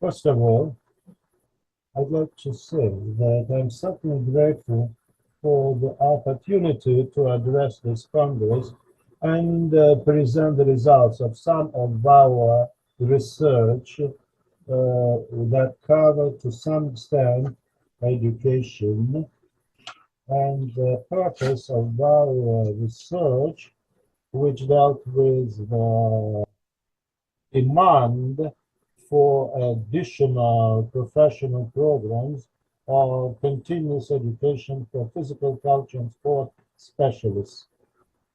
For this purpose, our center, Physical Culture Research Institute of Moscow, we are based on the regulations and on the results of annual online surveys that is based on the analysis of various indicators and the number of employees of such organizations, the demand for such specialists of different with different competencies, and in particular those that are funded from the federal budget. We also deal with detailed analysis of the programs already implemented based on the directives of the government of Russia. Based on the results, reports are prepared that are then disseminated to the parties concerned for to make all the stakeholders aware. As a result, we can say now that the increase in the number of specialists here has been 2% starting from 2012. This trend has not been changing. The rate of increase is different depending on the area.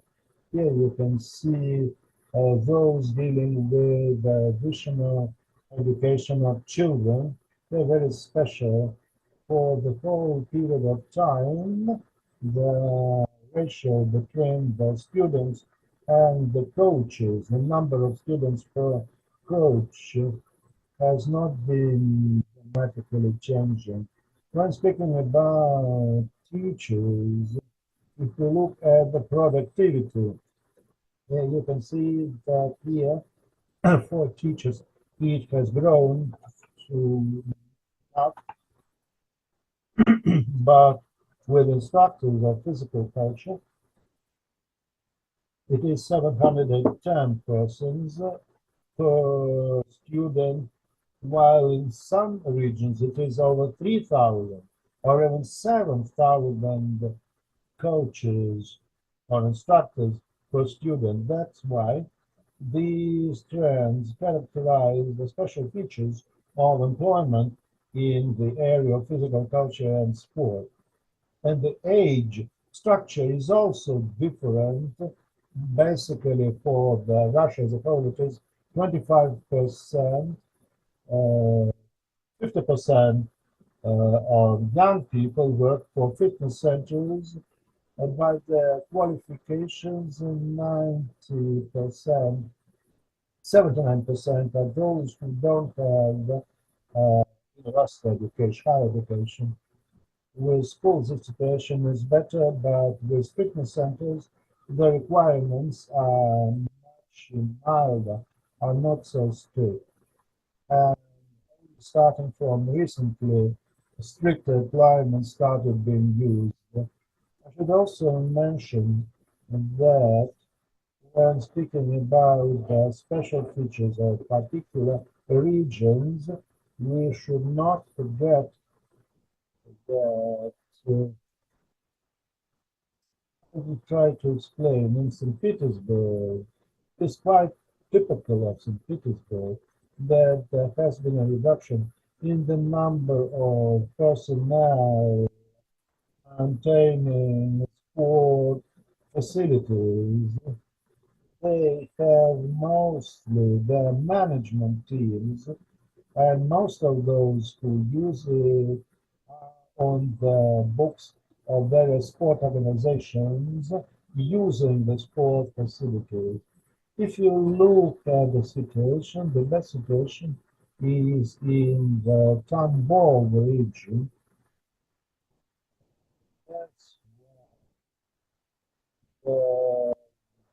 That's those we should always uh, compare it with the general Russian trends.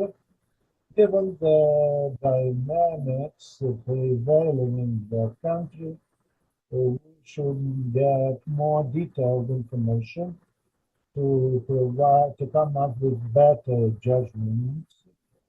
In the Russian Federation, every year, over 1,000 respondents, according to the survey.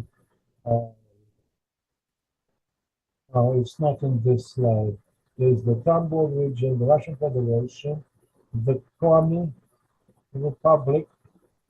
All of them are centers of physical education and sport education. The performance differs a lot.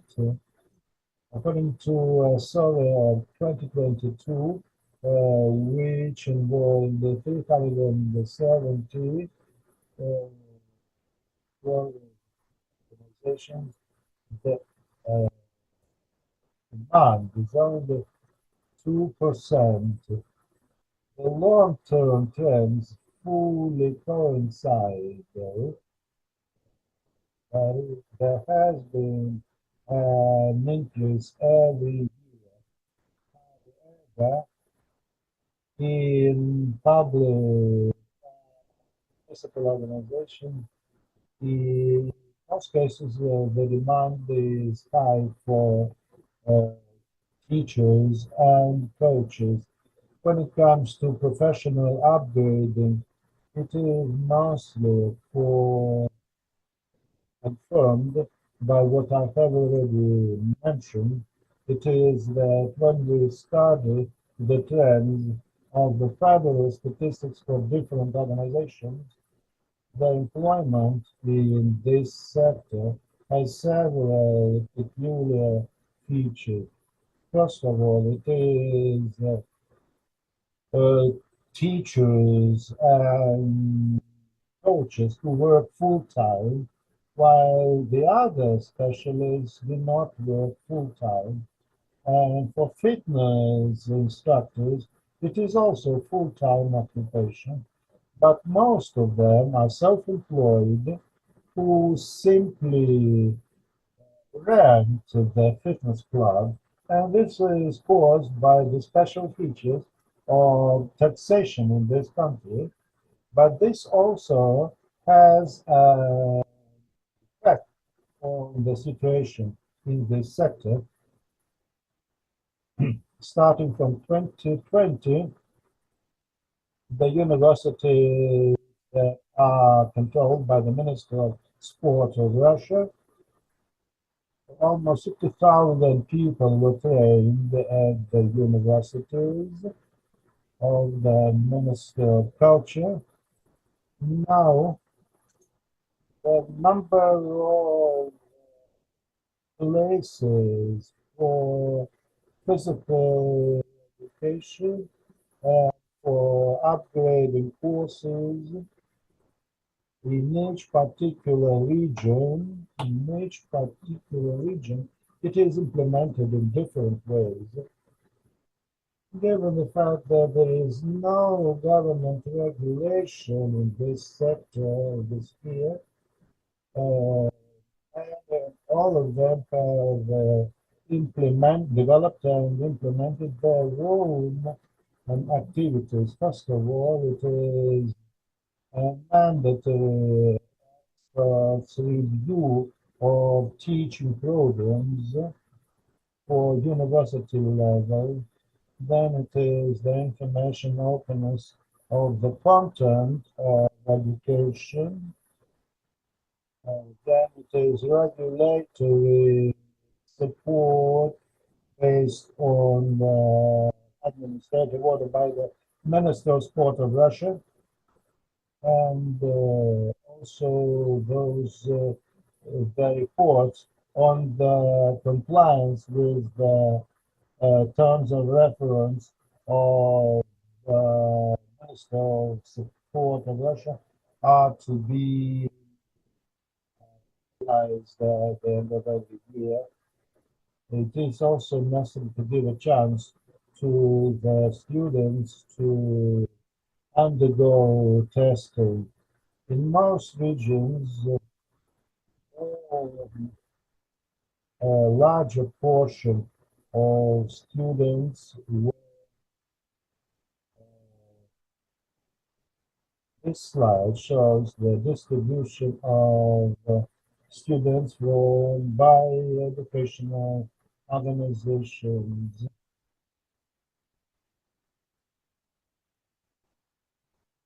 It would be easier for you to understand it by different colors. So the data provided show that in most cases, the regional factor is predominant. That's why the question is, the problem is the lack of access, given the fact that not all the regions have good availability of such centers. Since we're in St. Petersburg, here's an example of the Northwest Federal District of Russia. Here you can see that this in the total number of graduates.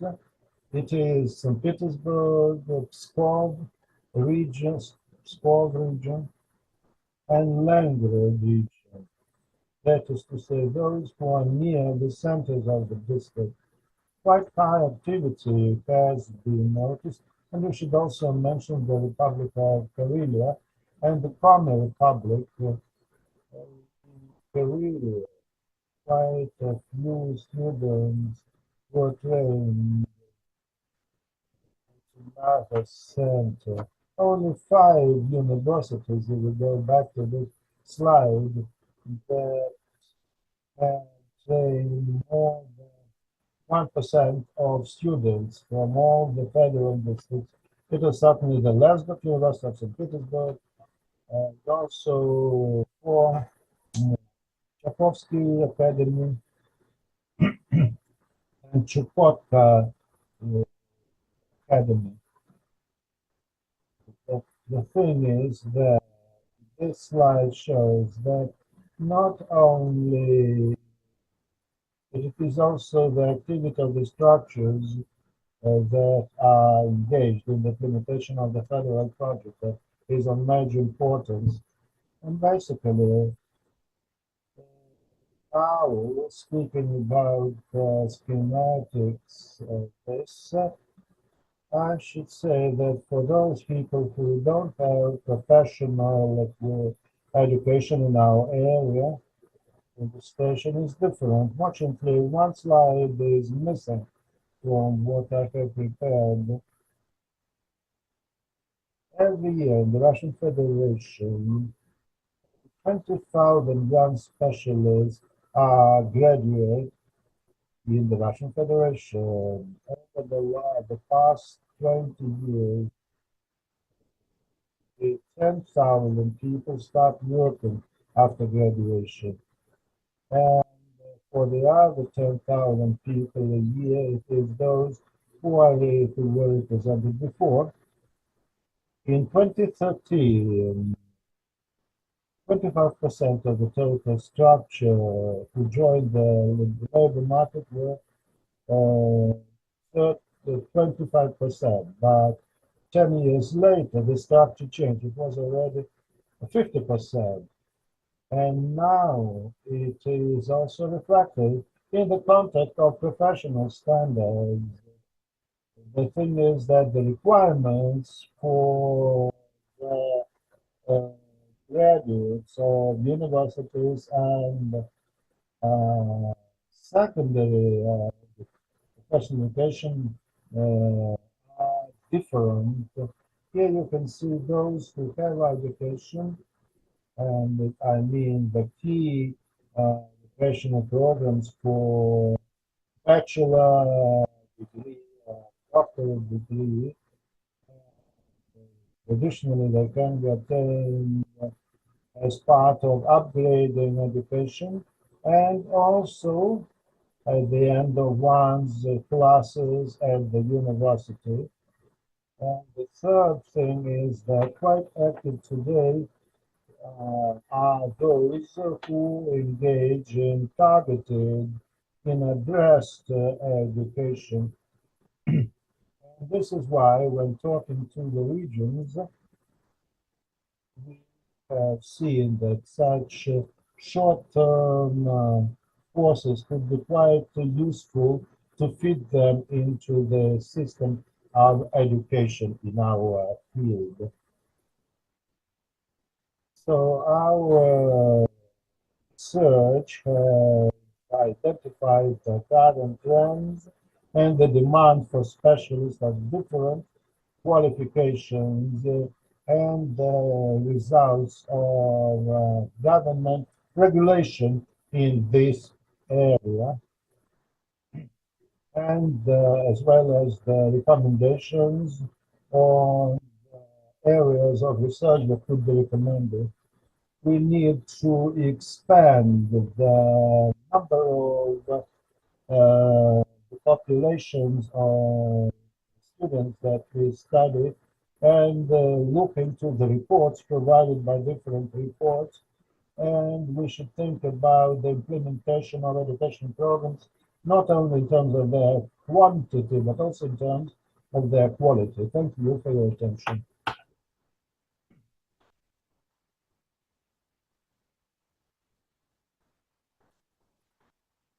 Speaking about federal, it is a federal project management. I wanted to ask you, we only started from this year, but the thing is, this work is done by the St. Petersburg Institute of Physical Culture and Sport. It has been run for a fourth year now, and it is devoted to long-term monitoring. Any more questions, please? Thank you very much. And now,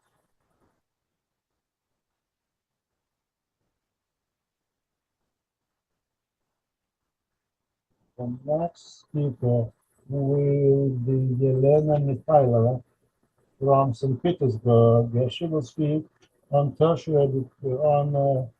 additional professional education in the field of physical culture and sport, prospects of development. Good afternoon, dear colleagues. The social policy of this country aims at improving the living standards of the population. In the area of education, we have to face the challenges of today's global society. The distinctive feature of the educational model of sport universities is that it contains the basic level of education and a wide range of humanitarian sciences. In other words, education involves both scientific and humanitarian on the one hand, and also training and scientific aspects. We are based on a high level of demand for such services. National standards provide for carrying out additional upgrading courses. For instance, when it comes to for coaches, upgrading courses should be undergone once every 2 years. For teacher coaches, once in 5 years. And there are also special requirements for profile education in physical culture and professional retraining. In this way, additional professional education occupies one of the key places in the preparation of specialists for our sector. And as a result of this work, a system should be formed that will meet today's requirements of the educational system and of the market. The training of specialists for the sector is quite a sophisticated system. The key issue is the quality of education. According to the target goals of the strategy for development of physical culture, the share of people systematically going in for physical culture and sport should grow up to 70% by the year 2030.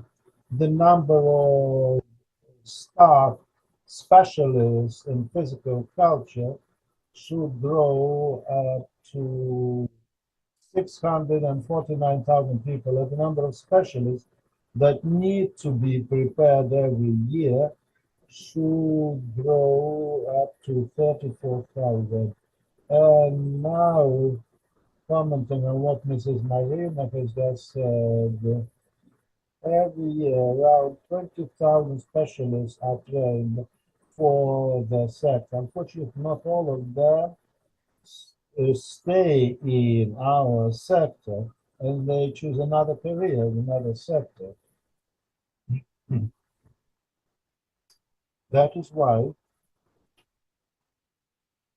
particularly the program of professional training has a very large demand because it targets the opportunity to obtain a new competence and your qualification. Professional retraining does not take too long, from 3 months to 1 year at most. That's why this gap can be filled relatively fast. It should be noted that it's not only government-funded universities that do this, that train specialists. Today, it is pretty easy to obtain the license for a private center to train people.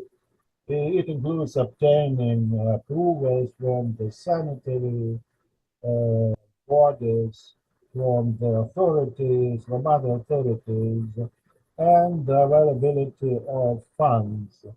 That is why, as far as such licenses go, practically any organization can obtain such a license as long as it meets a minimum of requirements. And the quality of their services is practically unregulated. That's why there is quite a big percentage of private companies that are inadequate. And that is why when it comes to professional training, it shows that the price list varies between 5,000 rubles to 100,000 rubles. And that is why for fitness coaches, it can be done online. Can be done online, and you can judge about it from the slide. We monitored around 40 organizations. Here you can see just the uh, initial ones, which doesn't make it possible to improve the quality through direct communication between the teacher and the audience and the student. Besides that, there are a lot of questions about the content of their classes because many of them do not meet the professional national standards. The information of the analysis of information posted to website of such organizations show that quite often they improvement for example, for coaches, special attention should be given to additional knowledge of coaches, including protecting the students' health. The key elements of the additional professional training should be based on the approach of the professional community. The key elements to improve the quality are, first of all, the practice-based approach, competence-based approach, and innovative methods of training. And this will make it possible to maximize the conditions of the training and close to the real conditions as possible. When developing such programs, professional competencies should be developed based on their work competencies. It is also necessary to meet the conditions. Uh, in this case, when we speak about innovative methods of education, it is the use of new types of interaction between the instructor and the student. Once again, it is important for us to carry out such classes on the air. The, the number and quality of such specialists should be evaluated based on professional reviews which are in their turn to be based on professional standards. Interdisciplinary and interdepartmental interaction should be in place to ensure that the graduates have the right set of competencies, for example, as teachers or as administrators, researchers, etc. Thank you for your attention. I have a small question. What about the competencies? Do they coincide with the functions? Unfortunately, they do not always coincide with the functions, particularly if we look at the upgrading programs, that it is not always the case. For instance, when the Minister of Sport held a meeting and the question was asked why such and such competencies were emphasized, the answer was that we need to comply with what was once approved. Are there any more questions? Thank you. Now, the next speaker will be Nikolai Romanenko. St. Petersburg, the Military Institute of Physical Culture.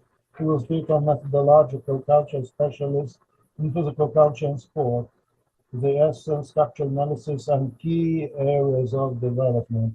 Dear colleagues, first of all, I'd like to express my gratitude for the opportunity to take the floor in Congress. Well, possibly I will speak about something which is rather unusual for the specialists of your type. I will speak on the methodological job specialist in physical culture and sport. I will talk about its formation, shaping, and development. I won't say anything new if I say that today there is a growing importance of the human factor. There is a shortage of duly prepared and trained specialists with the necessary competencies.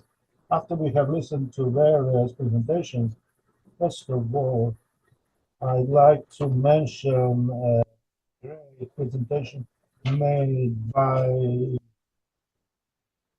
Dr. Shchenikova. It was her who spoke, who highlighted the government policy in the field of higher education.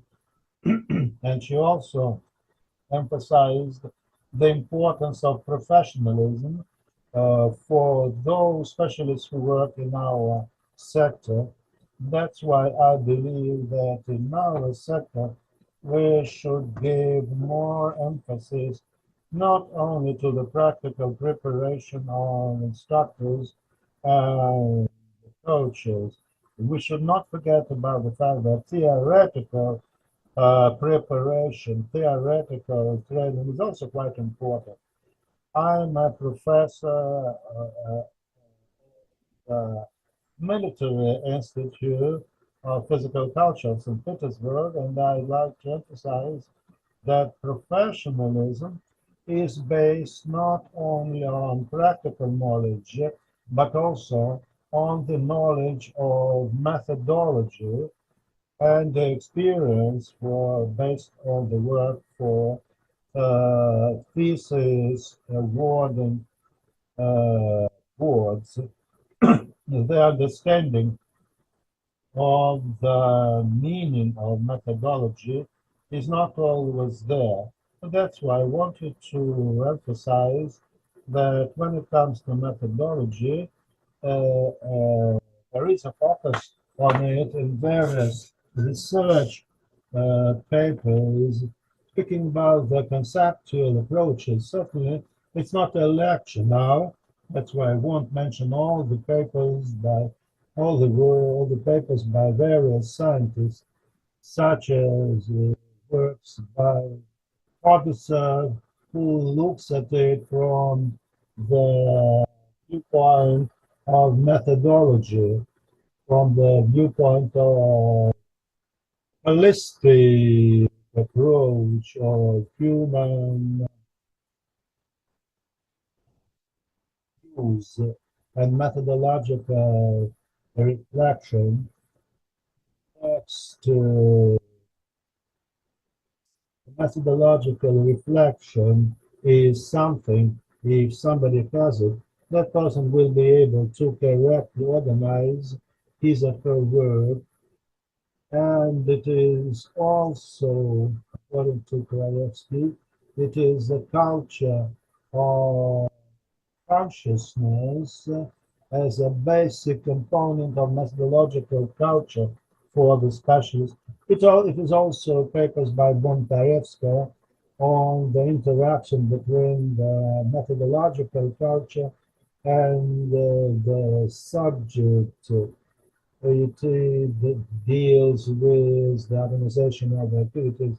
And finally, it is the works by Larisa, which shows the high level of professionalism, which ensures possibility not only to set the task, but also to address and resolve them.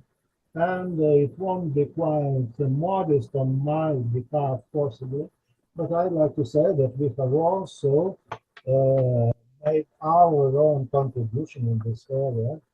The authors team include Romanenko, myself, and Dukin, and we dwell exactly on this issue, on the issue of methodology, and it has been published, so you can always find it. Speaking about the multiple aspects of methodology, we should be based not only on conceptual approaches. I wanted to draw attention to some of the key components of methodological culture. I don't want to argue with other researchers, but my idea is that the key component here is the cognitive component. It is the scope of knowledge that the person has. And I'd like to say that quite often people say that it is only knowledge and the knowledge of forms of activity that should be sufficient. But my personal idea is that when I recall a great presentation by Valery Filipovich, who spoke more about theoretical knowledge, but I don't quite exactly share this approach because we should impart theoretical knowledge in the proportion of 50-50 so that the students could concentrate on the activity that they will engage in, so that they organize it, taking into account the historical experience. But we should not forget that the young people who follow us sometimes go farther than we. Obviously, they are based on the organizational education of the previous times, but they add new content to it. It also includes the attitude to the surrounding world. That is to say, we should always look at the human being when we deal with it, when training and retraining specialists. Next, it is the value and motivations. Today, we have listened to our colleague from Asia. Maybe sometimes not everything was quite clear. Sometimes we can share these opinions. Sometimes we do not agree, but certainly motivation, the motivation component should always be there. And if the person who needs to undergo retraining perceives our information from a certain perspective, and if that person is motivated, And it is also creativity. Another component is a creative component, not only to make sure that our activity is based on a creative nature, not only of destructive type, but also, yes, certainly we have had problems. We have now recognized the problems typical of the Bologna system. Now, in the Russian Federation, we understand that the Bologna system is rather bad for our system, even though there have been positive aspects to the Bologna system too, and that we can implement in our work. So, speaking about creativity, it is based on non-standard thinking. It is based on a number of operations that we can offer. Speaking about our concepts, uh, perception, we at our institute, and unfortunately, uh, person, teachers training university. I also taught there some time ago at the chair of philosophy. Uh, and, we have been always showing that at least our students that we have dealt with should try and be keen on basing all the elements of their teaching techniques on philosophical ideas, on philosophical categories. Moreover, I have been always saying that we should teach you should learn how to properly speak. We should learn narrators art. Only then you will be respected. Once again, I recall the Israeli speaker who said that we need to motivate the students uh, in the learning process, and that was quite correct. Now, speaking about the requirements for educational process for Russian sport universities, first of all, it should provide the basic foundation. It includes the conceptual guidelines. It also includes the operational component so that the students can see that what they're learning now, that what the coach and instructor are giving to them now will be used by the student in his or her personal activities. Next, it is uh, uh, problem-based or the issue-based approach, that is to say, developing the rational and critical thinking. And number four is reflexive, that is to say, inspiring students, motivating the students to better understand their own behavior and actions.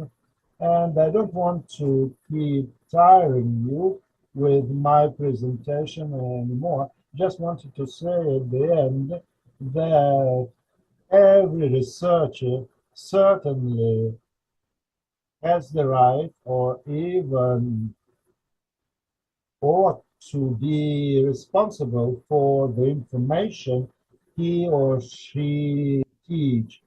It is not always that this knowledge is science-based, but we should always remember quite clearly that we need to impart this information.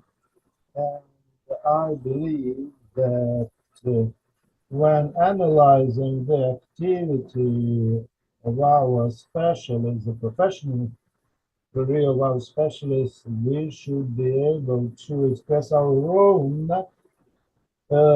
viewpoint, and I think this is how the professionalism of each of us should be expressed. Every specialist, I emphasize it once again, every specialist is certainly should be able to know where that specialist provides particular facts based on an approved methodology, already proven methodology over many years. But also the instructor should come up with his or her proposals, ideas, that is to say, the selling points that they have, and the methodological culture is based on dialectic thinking, that is to say, on building our activity and new ways to address the controversial issue that may exist. Once again, speaking about my own understanding as a professional, as a coach, uh, just like a coach uh, arrives at the peak of his or her professionalism, once again, I would recall Mrs. Marina Yurievna, who said that theoretical knowledge is a must. We can't go ahead if the specialist does not have the national knowledge. However, they should also have a certain scope of methodological culture. And I always emphasize in my work that we should not only know the things that we impart, but we should also be aware of the huge scope of theoretical knowledge that should be interconnected. Only then we can speak about methodological culture. Thank you for your kind attention. Are there any questions for the speaker? Speaking about the components.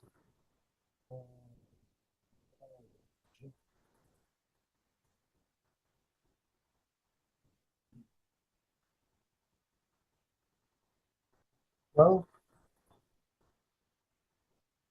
speaking about the communicative components, it's a very important component. It's not here. Naturally, communication is a natural aspect which is most important. Thank you very much for mentioning it. Certainly, communication should be there. We should find a way to establish communication between the coach and the student. Thank you very much for this remark. Thank you very much indeed. Any more questions?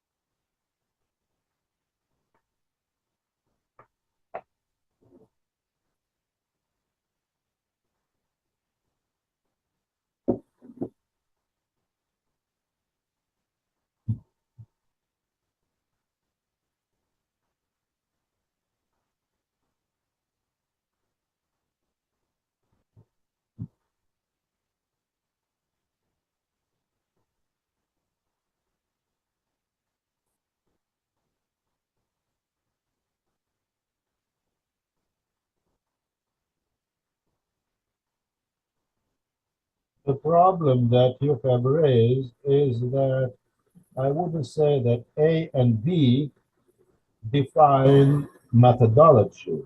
First of all, we should understand what is meant by methodology as a concept. Only after that we can understand the process.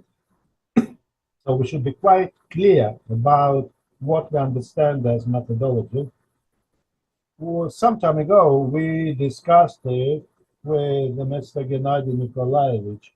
It's not only, well, there is a general idea of methodology. When we were preparing our doctorate thesis, that it is based on dialectics, etc.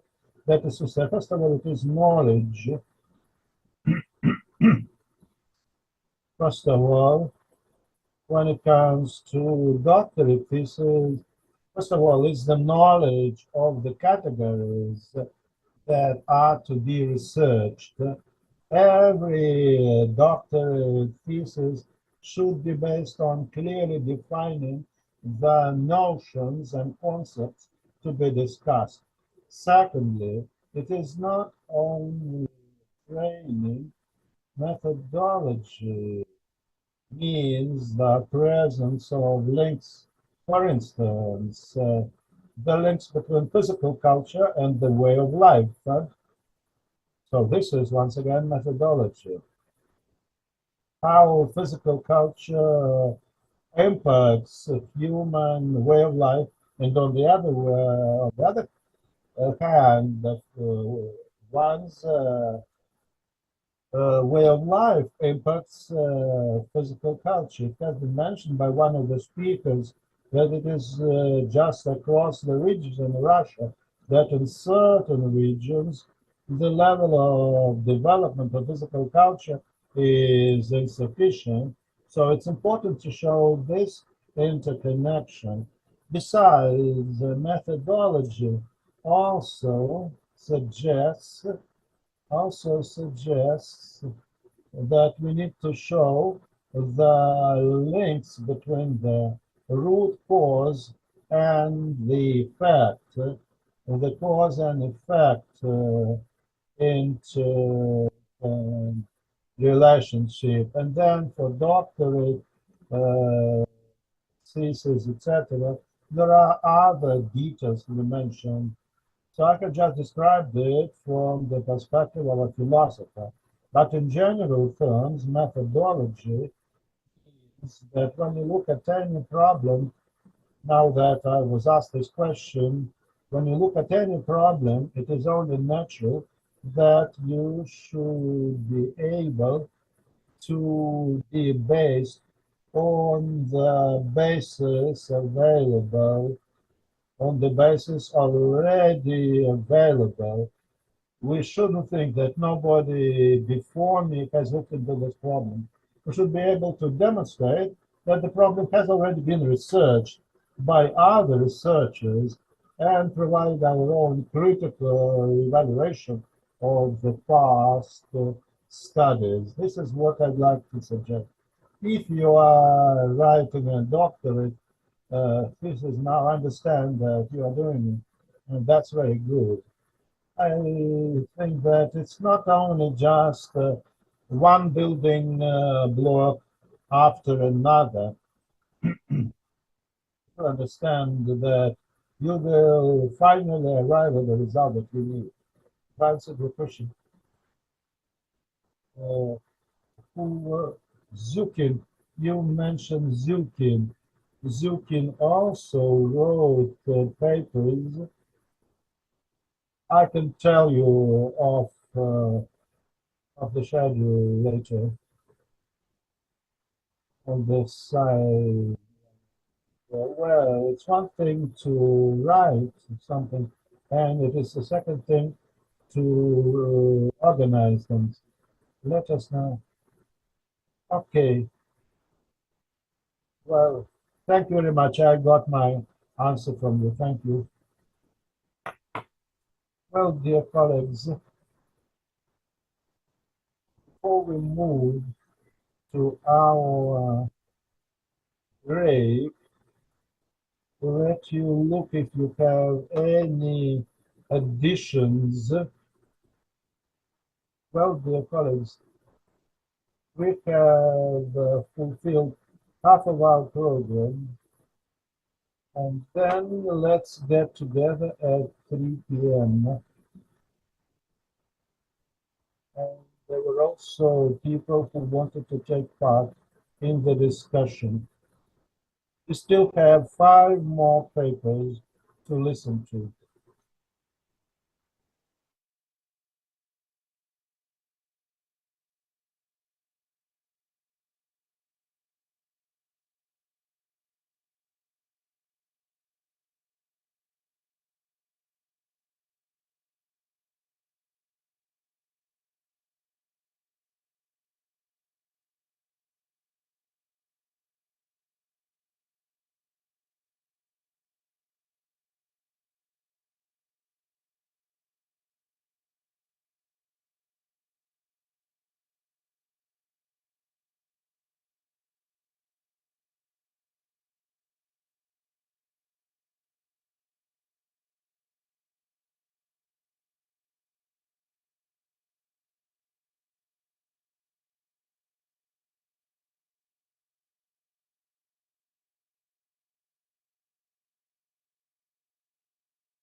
Dear colleagues, we continue this session of our section of the next speaker from St. Petersburg.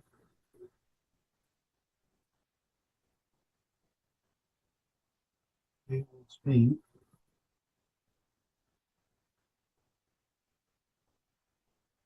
college. Our today's socio-cultural situation shows that it's really needed to make sure that the pool of sportsmen has the necessary and objective picture of the world, that they know how adapt themselves to the changing social environment, to be able to duly use the values of culture. And definitely it is necessary to improve the methods and tools used for training activities to diagnose and implement the prophylaxis of behavior among sport talents, given today's quite challenging situation in this country and worldwide over recent times. The purpose of our research conducted by a number of specialists of St. Petersburg Lesgov Sport University was improving the opportunity for coaches and instructors of sports schools from among sport talents, just to prevent violent behavior among them, as we have noticed for the last 5 or 7 years, speaking about young sportsmen between 14 and 18 years of age. I'd like to draw your attention straight away that in the course of our research, we have identified the specific causes of deviant behavior among students, among sportsmen, I'm sorry.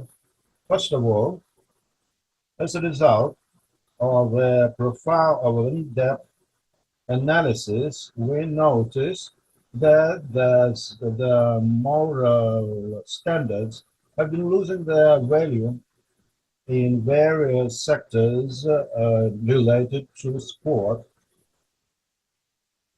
It deals with injuries from which sportsmen suffer. We have seen that the behavior of young sportsmen results in a wrong identity that they have. That is to say, they limit themselves to sport only, which is certainly good.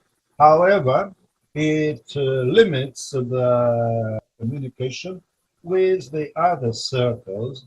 Besides that, another problem existing in Russia is violence and crime existing in Russia. Next, it is communicative practices of the environment in which deviant behavior is a standard thing. Speaking about gambling, both just conventional gambling and computer games. And there are problems with the interaction between various people, those who, for instance, were expelled from society and were sent to prison. And on the other hand, it is those who come back after war and after participation in military conflicts. That is to say, when they are told that they should forget everything, and they think that they can live only by their today's interests. Over recent 18 months, mass media's impact, and in particular the impact of those people who have been labeled as foreign agents, is quite powerful. And I also need to recognize that it is very highly professional. And also, over the last months, we have seen that there are sportsmen who do not want to continue their sport career because, for instance, they don't have a chance to go to international competitions, and therefore, from their perspective, it doesn't make any sense to be included in the national team of sportsmen. They cannot see any future for themselves. And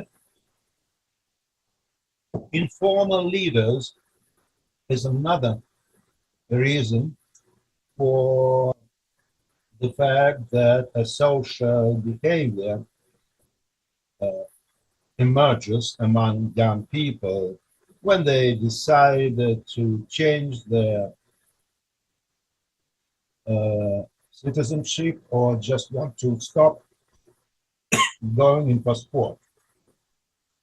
We have conducted some kind of diagnostics just to find out the uh, readiness of some people for deviant behavior, and in particular among the people from sport talents, because it is conflicts that cause a social behavior.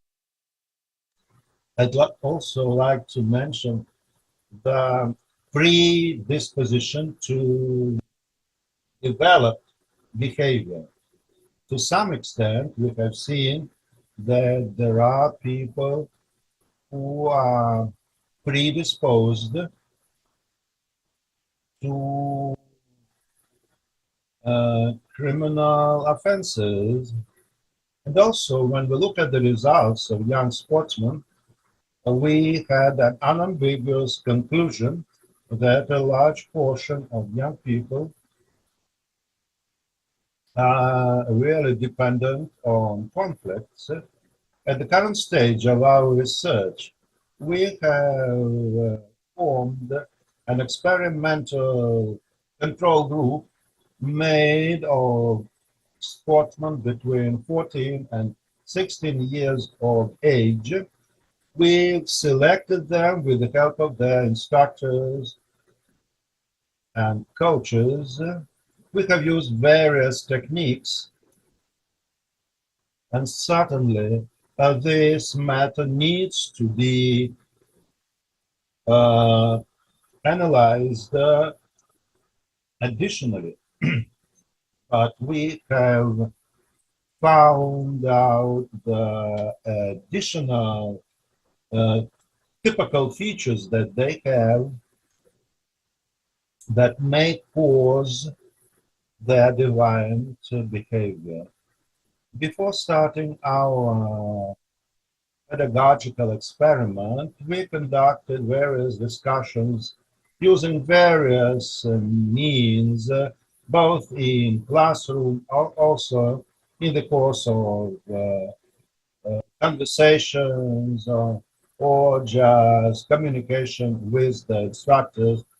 Today, we have already spoken about the role of instructors, and we have seen that some of the instructors, some of the teachers are not quite willing or do not know how to touch upon patriotic education subjects, which could become an important component of the prevention of deviant behavior.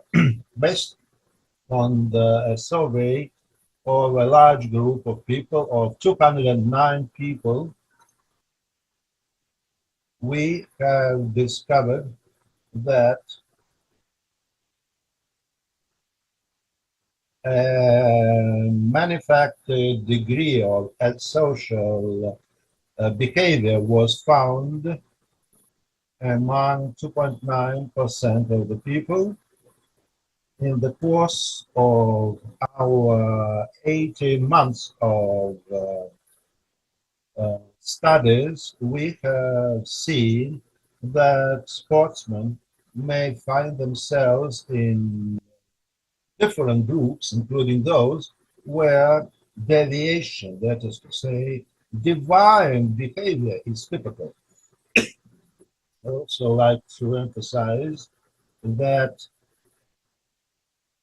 here we show both positive and adverse manifestation of such aspects, and we have noticed it of late quite clearly.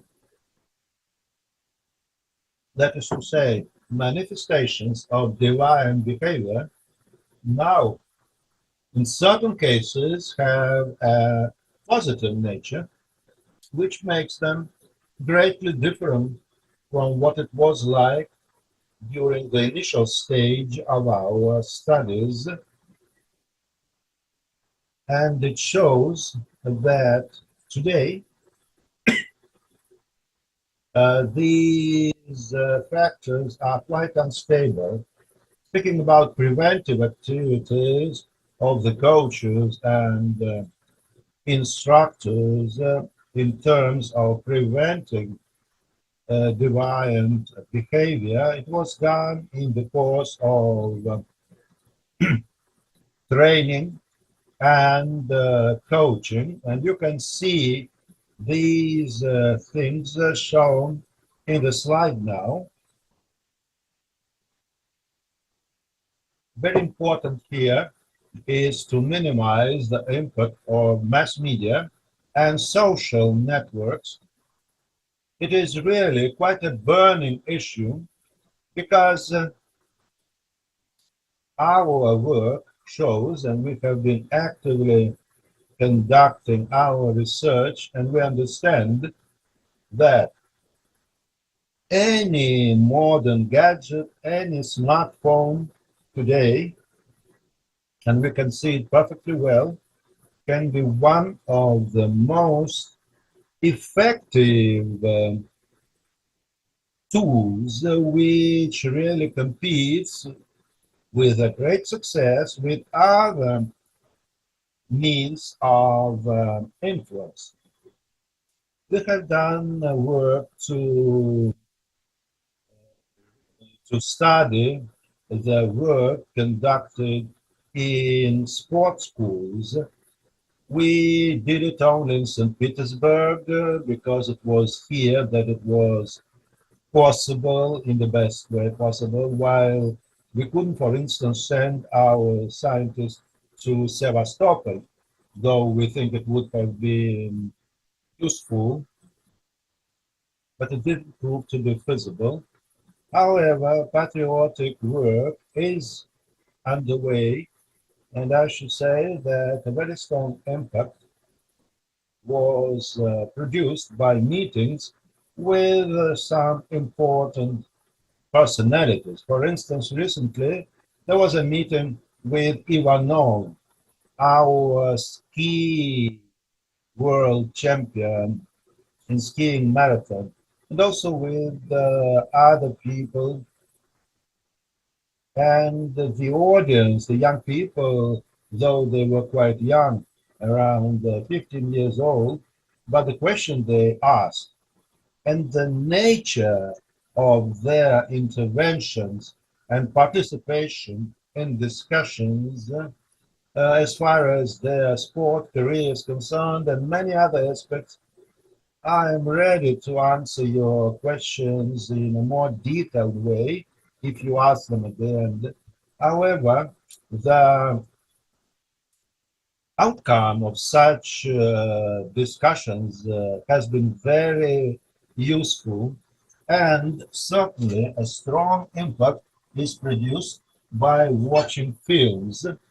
For instance, there is a short documentary called a book of the siege. It was produced last year under Cultural Initiative Grant.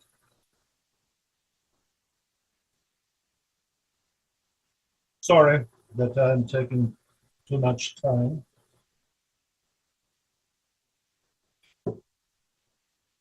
Thank you for attention.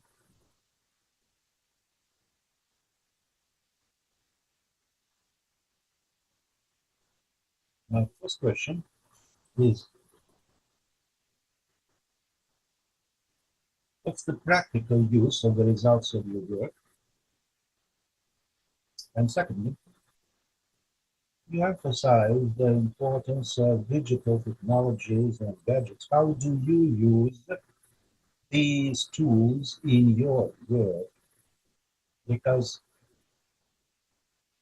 we need to think about the application in our audiences.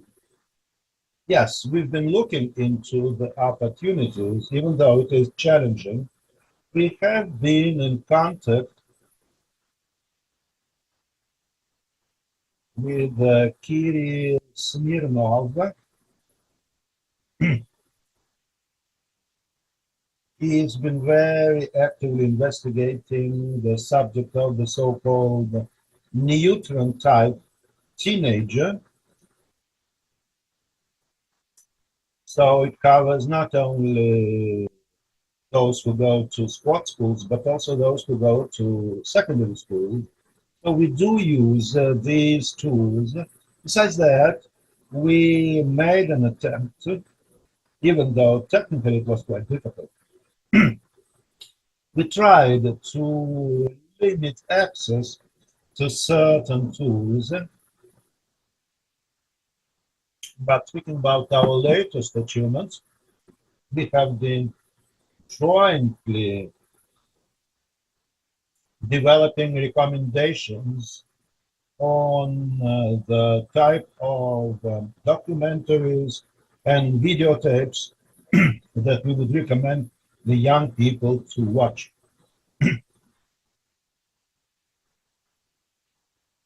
Speaking about the degree of impact, well, it is through questionnaires. The questionnaires are quite short. It's only 8 questions, and they should give a very simple answer, yes or no. Could you please tell us,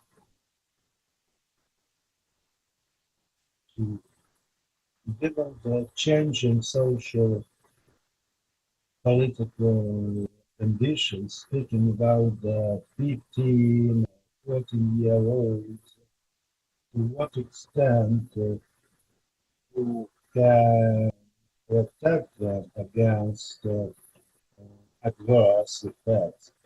Because they're different from those who are older and who have already taken part in some important events.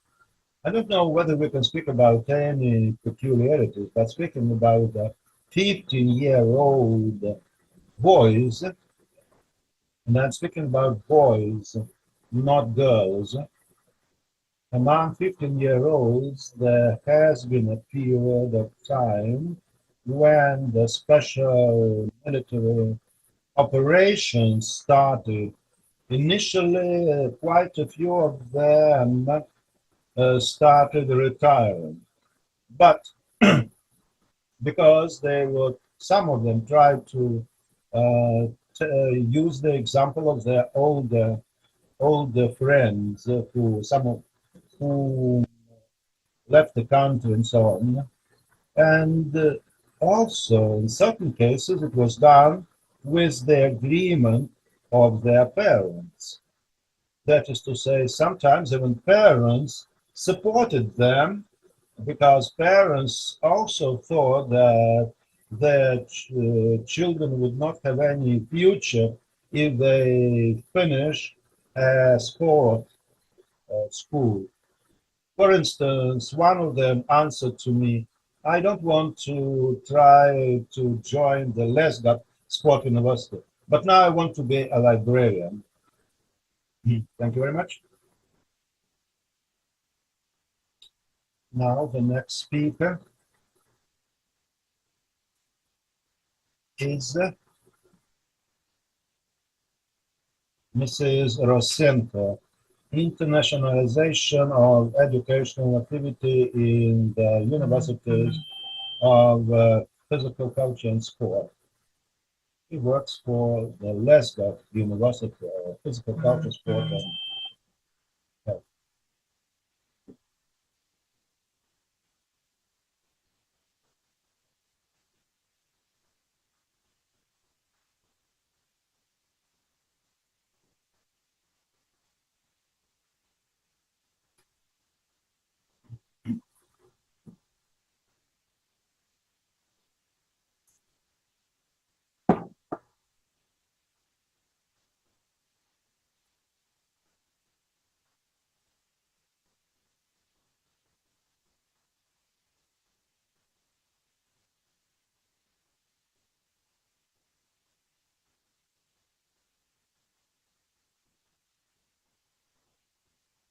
Dear colleagues, I'd like to present you a report on the internationalization of educational activity in sport and physical culture universities. It is a sophisticated process. The factors of its development include shaping a sustainable group of foreign students, increasing the volumes of revenues from the export of such services, promotion of university brands, developing academic mobility, and implementing network programs. Before I touch upon the special features of internationalization, I'd like to dwell on the key indicators of the educational market in Russia. According to the statistics of the last few decades, we can say that even though the number of students going to Russian universities has been going down, the number of foreign students going to Russian universities has been growing, and the consolidated number last year was it was worth 13 billion rubles. Speaking about the parameters of educational differentiation by the country of their origin, it is mostly people from the former Soviet Union, then China, then Southeast Asia and the Middle East. Speaking about the specialties, it is first of all engineering sciences, healthcare, and medical sciences, and then economics and the management. And the most attractive segment here is the bachelor programs. The distribution of foreign students between government budget supported and commercial ones is 64 and 36%. Most of the scholarships extend over the students from the former Soviet Union and Central and the Middle East. The internationalization of sport education has certain common parameters, but on the other hand, it also has its specific features given the specificity of sport. The key vector of development for sport universities is the implementation of programs which account for 80% of the students. It is natural that when training sportsmen, very special requirements are produced. It is also important to note that starting from the 21st century, various universities started focusing on training specialists in related areas such as sport management, sport services, and tourism. And obviously, this resulted in the diversification of sport universities. It is certainly true that sport programs are quite unique, and that is why we have special type of people going there. Jointly with Professor Lobasheva, we analyzed the educational statistics, and we have seen rather ambiguous results. In 2017, the total number of foreign students going to Russian universities was 1,922 people, out of which 69% went to the university full time, including 80% on bachelor programs and 11% on doctorate programs. Half the students went on contract-based principles, and they paid a total of 88 million people, the rubles. However, in 21-22, there was a reduction in the number of such students, down to 1,265 people, according to the information from the website. The most sought after educational programs are sport training, sport coaching, coach and instructor activities, just to finally obtain a bachelor's degree. We have seen that it is the sports in which Russia has the leading positions. Among them it is gymnastics, figure skating, and wrestling and martial arts. Now speaking about the research aimed at improving the training of top-class sportsmen, there has been a refocusing in the targets of foreign students. Currently, it is basically people from former Soviet Union, Central and the Middle Asia.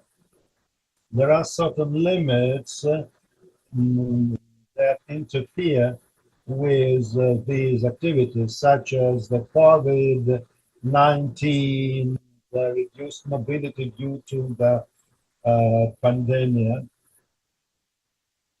and as a result of the COVID-19, there have been problems with the trips, with competition, and there is quite an unbalanced distribution of foreign tourists among Russian universities. Today, the leading sport university by the number of foreign students is the St. Petersburg Lesgov University, the Smolensk University of Physical Culture.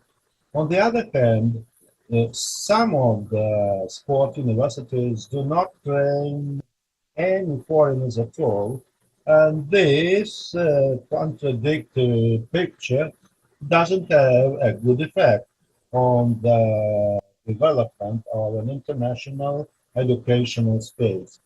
There are also some internal factors of international population. due to challenges of designing international sport programs, lack of internationalization of the domestic environment, lack of competencies among instructors and university staff. On the other hand, Russian sport universities have a high potential, enabling them to keep developing their scientific ties and cooperation. And the measures are taken to improve the promotion of such activities, including unique educational programs. The existence of strong partnerships with China and the former Soviet Union countries, then links between the government of Russia with other countries, and the scientific potential of physical culture universities. That's why it lays the foundation for further developing internationalization of educational activities of Russian sport universities. Thank you for your attention.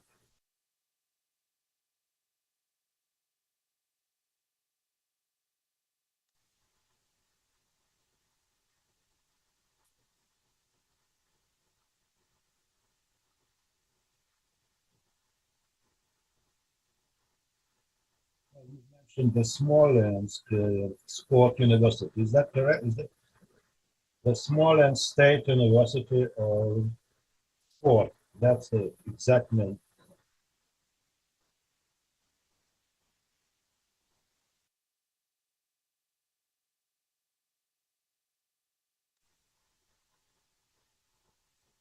The next speaker is Mikhail Solovyov, on the Military Medical Academy of St. Petersburg and the Military Institute of Physical Culture of St. Petersburg.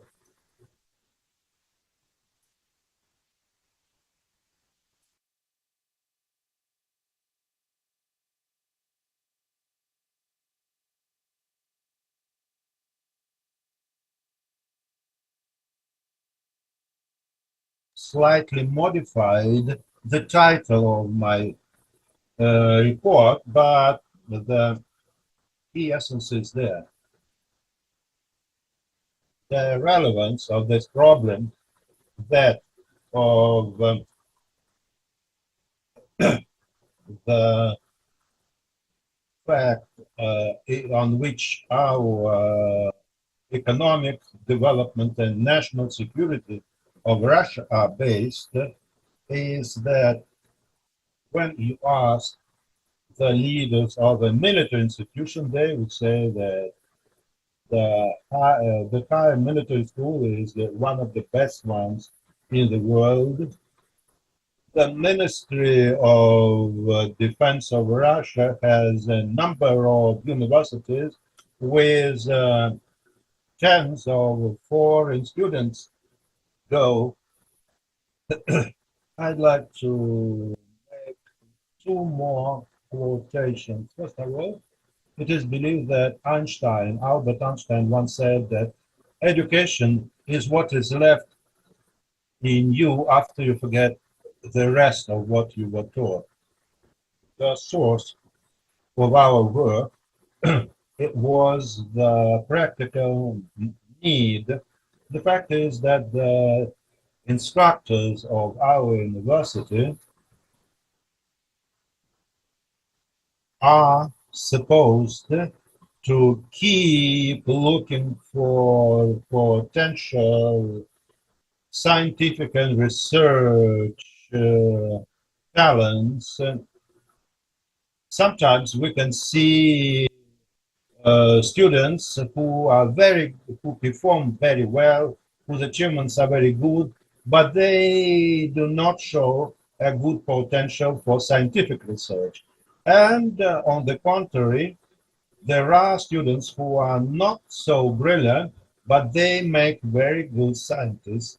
So our hypothesis is that success in learning a specialty and mastering it is to a great extent determined by the special features of the hierarchy of values.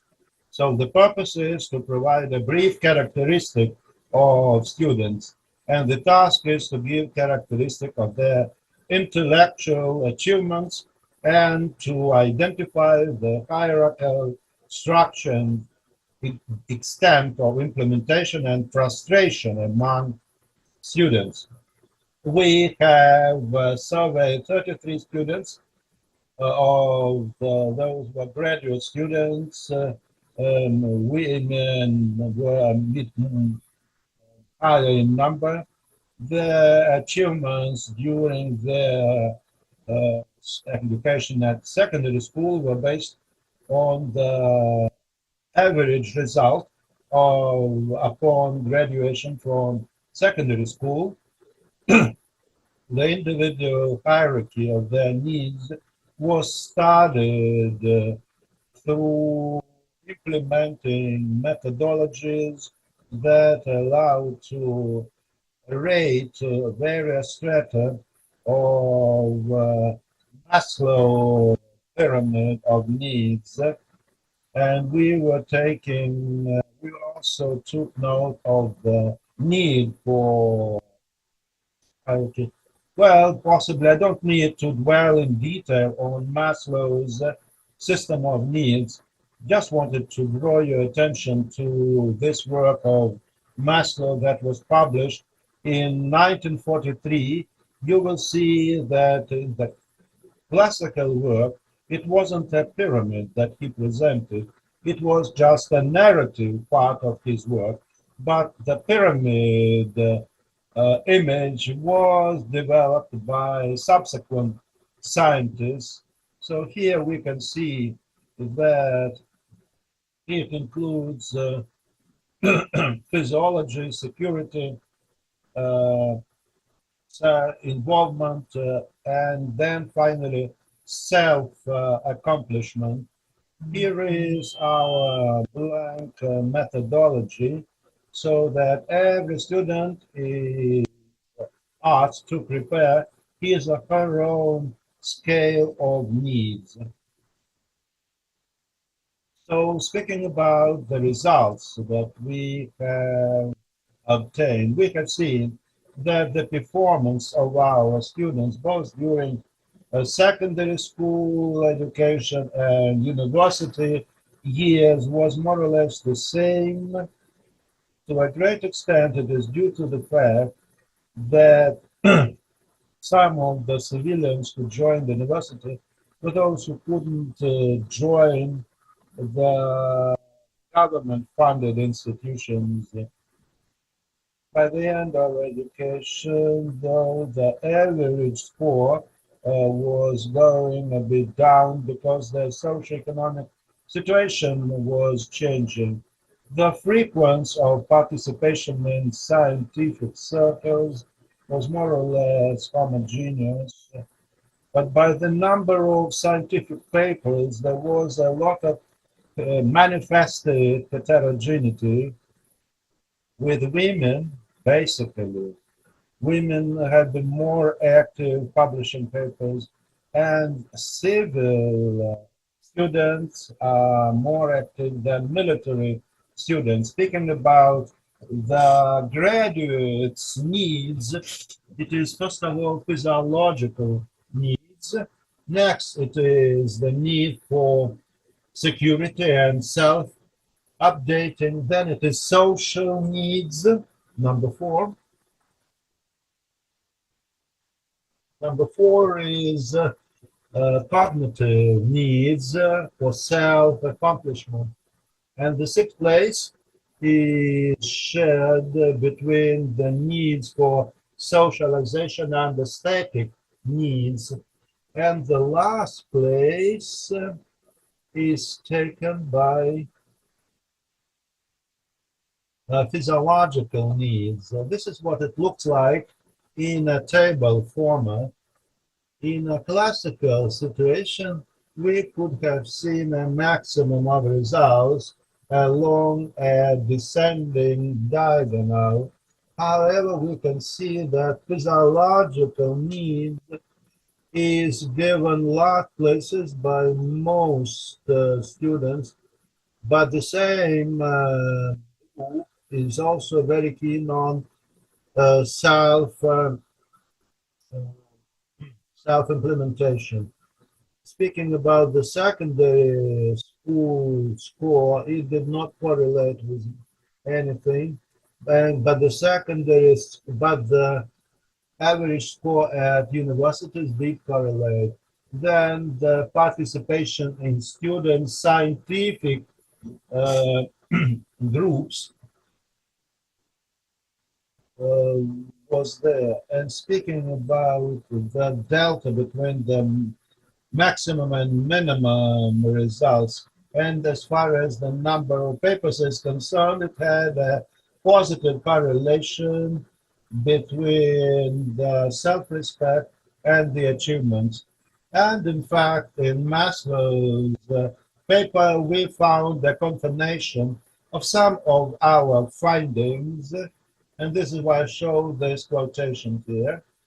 Well, certainly there are people who are more creative than others, and then they are more not so keen on self updating, but rather they believe that they can do without basic satisfaction. So therefore, unlike the classical pyramid by Maslow, the graduates of a medical university now are keen on replacing needs for security and safety with needs for self-actualization. We have only processed about a third of the questionnaire that we received. However, we can already draw some findings. First of all, the level of medical students is pretty high, but heterogeneous. The military and women basically perform better in education than civil uh, persons and men. As far as the system of hierarchy, unlike in Maslow's pyramid, it depends more on the implementation of cognitive targets. And there was a low acceptable level of satisfaction as in line with a growth in the level of performance. And the last but one slide here says that the one who is not hungry is not an artist. This is what Anton Chekhov, the outstanding Russian writer, said back in 1880. That is to say, if we ensure that people feel too safe, they will not be able to make good scientists. Any questions, please?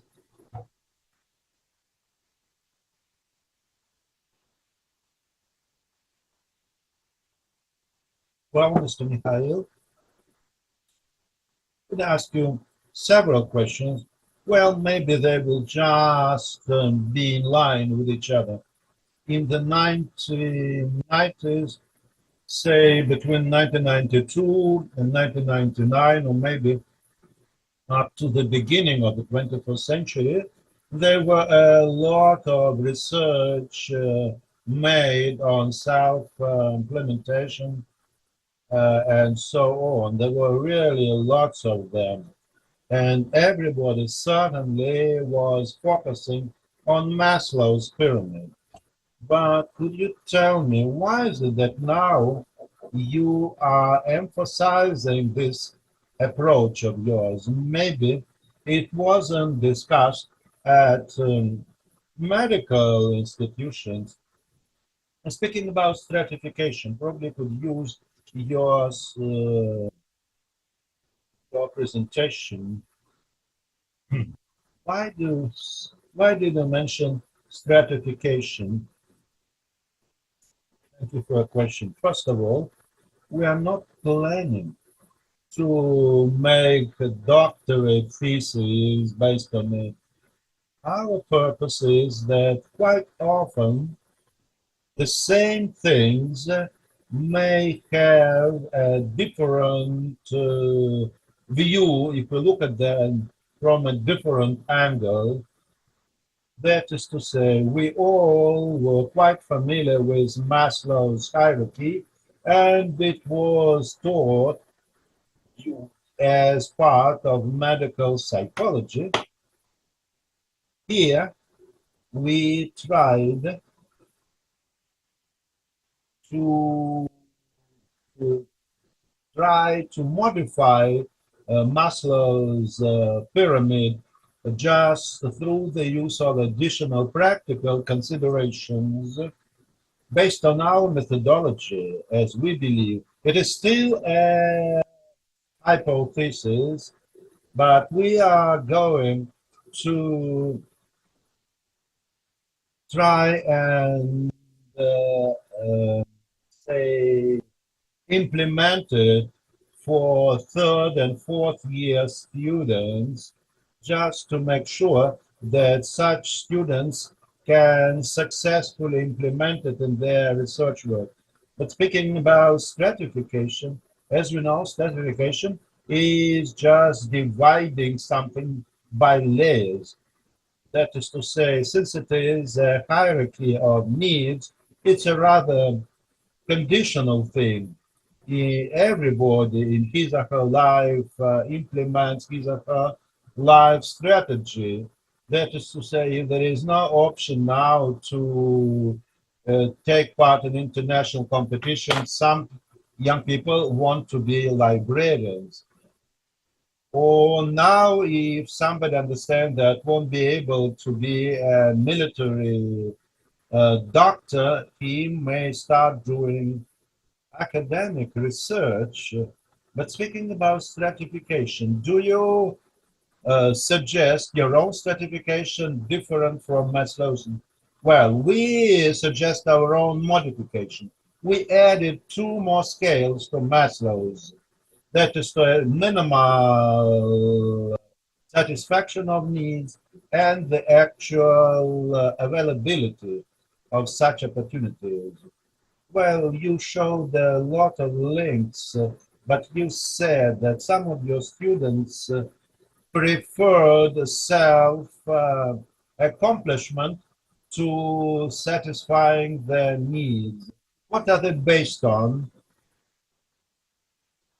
Well, speaking about physiological needs, the government actually helps them to meet such needs because they stay at a hostel for students, for instance, provided by the government. I understand. Listen, the fact so there is a negative correlation here. If somebody is already married, has a good and decent life, that person would not like to go in for scientific research. And this applies to professors' children too. Basically, it is so.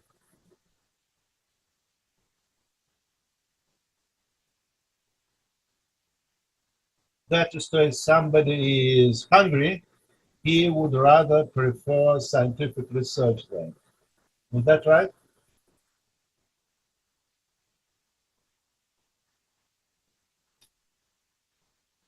Well, with your permission, I'll try to answer your question. Our students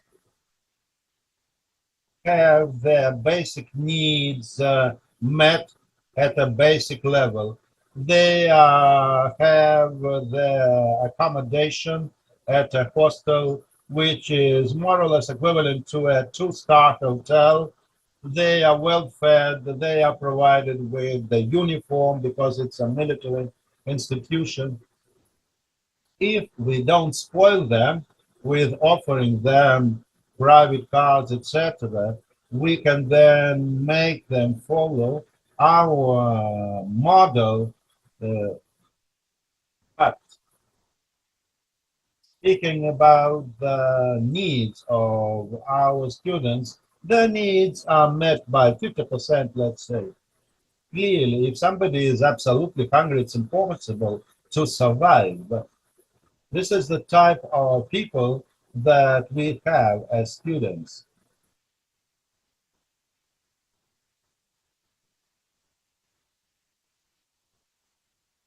You know,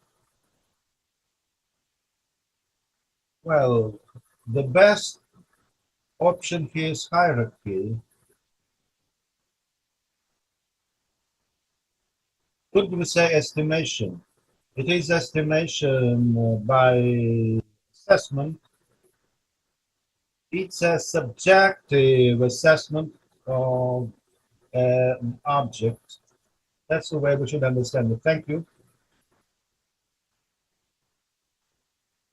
When we talk about postulates, it is an assertion. We haven't found a proper Russian equivalent yet, so we prefer saying hierarchy.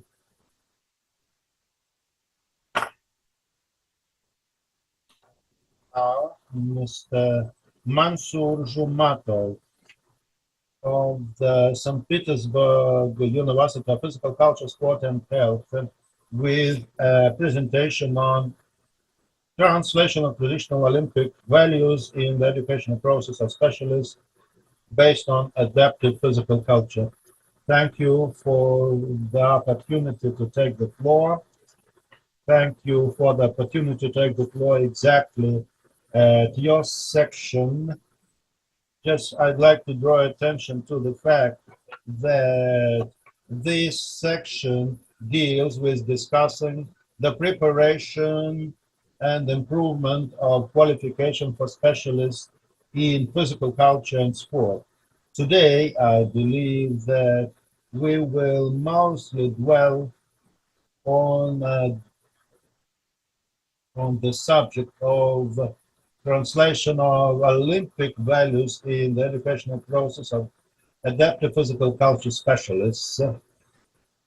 Today's socio-historical situation has a number of requirements, and they include sharpened geopolitical global situation, economic turbulence, dispersion among concepts and definitions, politicization of a majority of social significant phenomena, change in the usual social rhythm, and practically unlimited commercialization of sport. We have seen from history that the key trials are those that are well known. And it is naturally the traditional Olympic values. One may think that it is too narrow a subject, but we believe that it is just an isolated case. And in terms of paramedical um, uh, uh, competitions, it is also quite important. And we can see that sport reflects public life, and specialists in adaptive physical culture, therefore, have a lot of things to do. The education of such specialists should aim at shaping the traditional values of Olympic movement based on humanism, justice, and fairness, and most importantly, unifying people based on sport and physical culture as it was conceived by Pierre de Coubertin. Olympic education is one of the ways to achieve this target. The content of this discipline will aim at strengthening the traditional Olympic values. It should take into account the interest modern social concepts of students for the purpose of shaping general values based on complying with the following pedagogical conditions, such as the predominance of a systemic approach, use of technologies, and digitalization. For training adaptive sport and fair play students, we have updated the program of training based on digital technologies, that is to say, adding video conferences, cloud storages, and so forth. And we include here fair play principles. Well, you can see the content of this discipline in the slide. Based on it, the students form an opinion about the key objectives of this work and training. We believe that it is appropriate to start shaping the traditional Olympic values based on the analysis of the existing case studies from historical practices. Our case method is based on analyzing particular situations in the course of training. For instance, one of the typical case studies, that is to say, fair play as a categorical imperative of a sportsman. In the course of this case study, it is suggested that students watch a videotape which shows the principles on manifestations of traditional Olympic values. This case, for the first time, was carried out with students in our survey, and during our discussion, the students were quite active. Each one of them suggested the reasons for which the sportsman from the videotape did this or that. The next case dealt with false concepts of fair play, replacement of concepts. During this discussion, it was even more animated. We were discussing fair play, principles of equality, and the existing classifications. The next one dealt with the problems of fair play in top achievement sports. It was necessary to analyze them and to identify the problems. During this discussion, students believe that this kind of problems should be eliminated. The next one dealt with the development of adequate value set mindsets in young sportsmen. The students were asked to work in small groups and develop a videotape. This is one of the videotapes that they shot I do not want to take too much of the time. That's why the speed here is higher than the normal. The purpose here was to see to what extent the students understood Olympic values. The results of this case study showed that the students understood this quite well. And the final case study dealt with preparing them for quizzes based on Yandex forms. There was there were 10 questions about a particular subject based on Olympic values. So it was necessary to assess the quality of case studies. The results of discipline learning are shown here. The marks that were given to the students show that the format of learning was most appropriate both for the students and in terms of having interesting discussions after the classes. In this way, we can see that using advanced digital technologies, it's possible to get a better understanding of the ideas of fair play and the advantages of learning it as a training discipline. Thank you.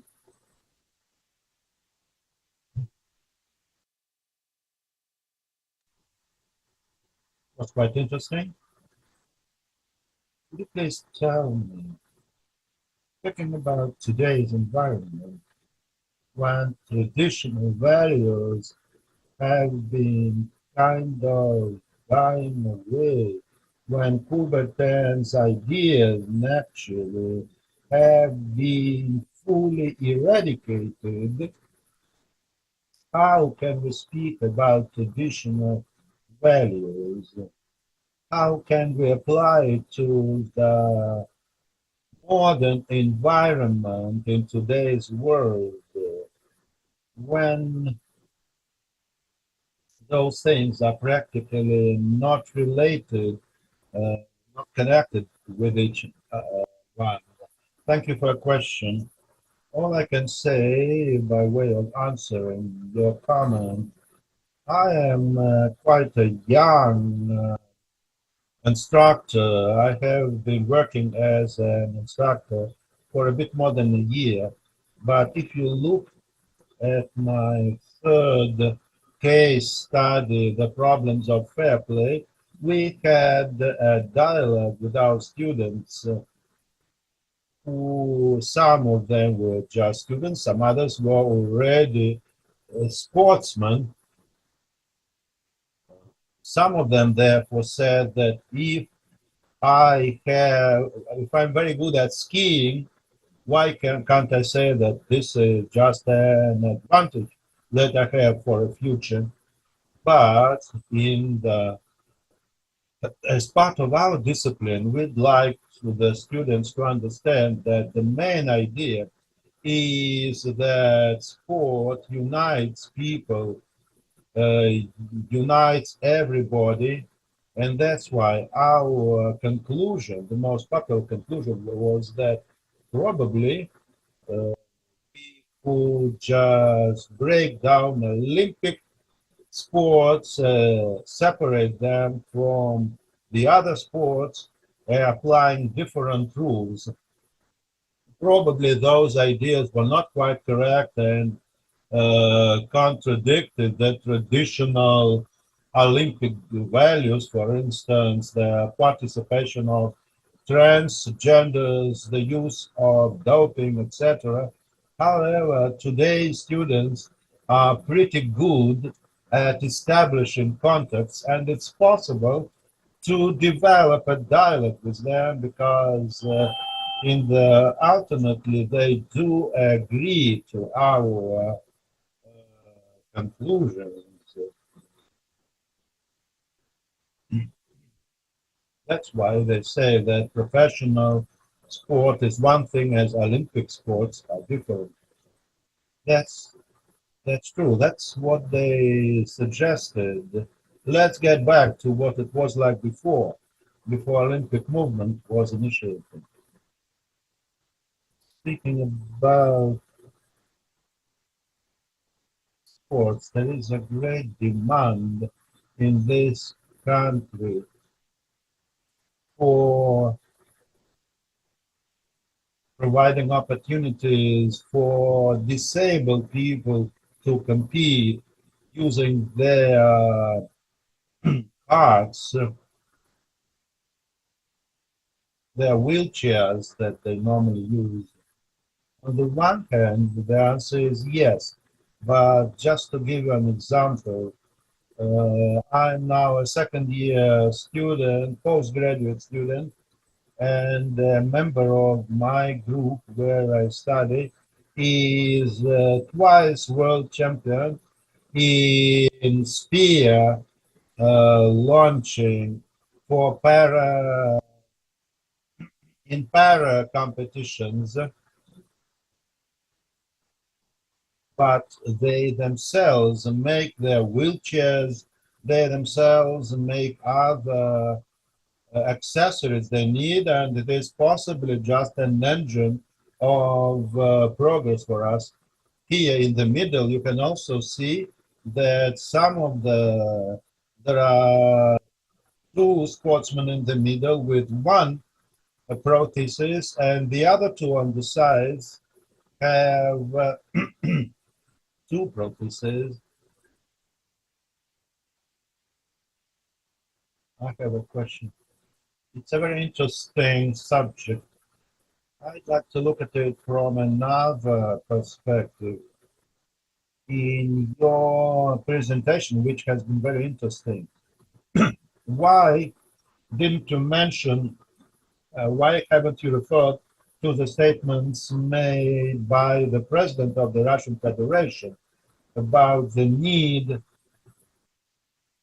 to look at these values that are clearly defined in the presidential decree, how we can look at it not only based on the principles of the Olympic movement, but also apply the traditional Russian values. Thank you very much for your question.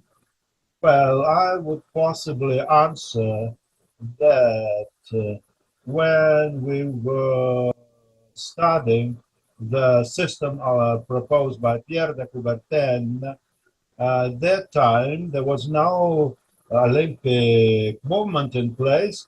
It applied to sports in general, and they correlated quite well with moral imperatives. So actually, I haven't read the presidential decree that you have referred to, but I believe that the scope of moral values that are referred to in the presidential decree should be more or less the same as in Pierre de Coubertin's set of values. Then I understand you. But then we have examples of using fair play by principles by Soviet and then Russian sportsmen. Thank you.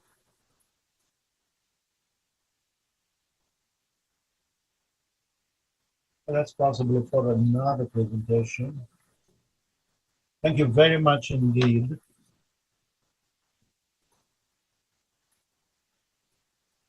The next speaker will be Maria Safaronova of the National University of Physical Culture, Sport and Health, Lesgap of St. Petersburg. She will speak on the use of case techniques for improving the digital competences of master students. Well, in my presentation, I will possibly touch upon certain points that have already been made by other speakers. Given the fact that the socio-economic conditions have been changing. That's why we should be able to actively look for changing certain aspects. There is now a growing demand in Russia for specialists who know their profession very well, but also have a lot of skills in related areas of activity. However, in our fast-growing world, the development of reality quite often goes ahead of new technologies. And that's why we do not always fully take into account the modern trends in the development of scientific knowledge. And to be able to fill this gap, it is possible to include such technologies such as 4.0 in our educational process to update the soft and hard skills among our students to try effective strategies of addressing problems and to develop what is necessary for coaches, instructors, scientists, and so on in their research. The foundation for integrating these digital technologies is the case method that I have named in the title. That is to say, in this way, the students develop various skills, including the search and analysis of contradictions in their professional activity, search for information, development of an action plan, and alternative scenarios, the adoption of and making of decisions, both by themselves and in a team, and defending their position.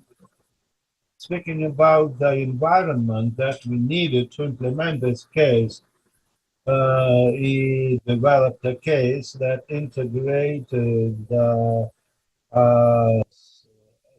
the work of future graduates, that is to say, second year doctorate students. We implemented the at the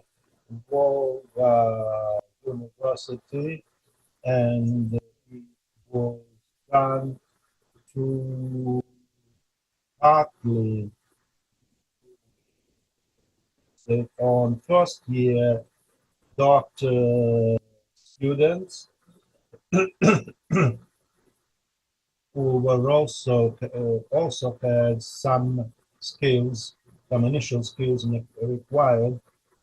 This also takes certain competencies, but when starting as bachelor students, they get those necessary.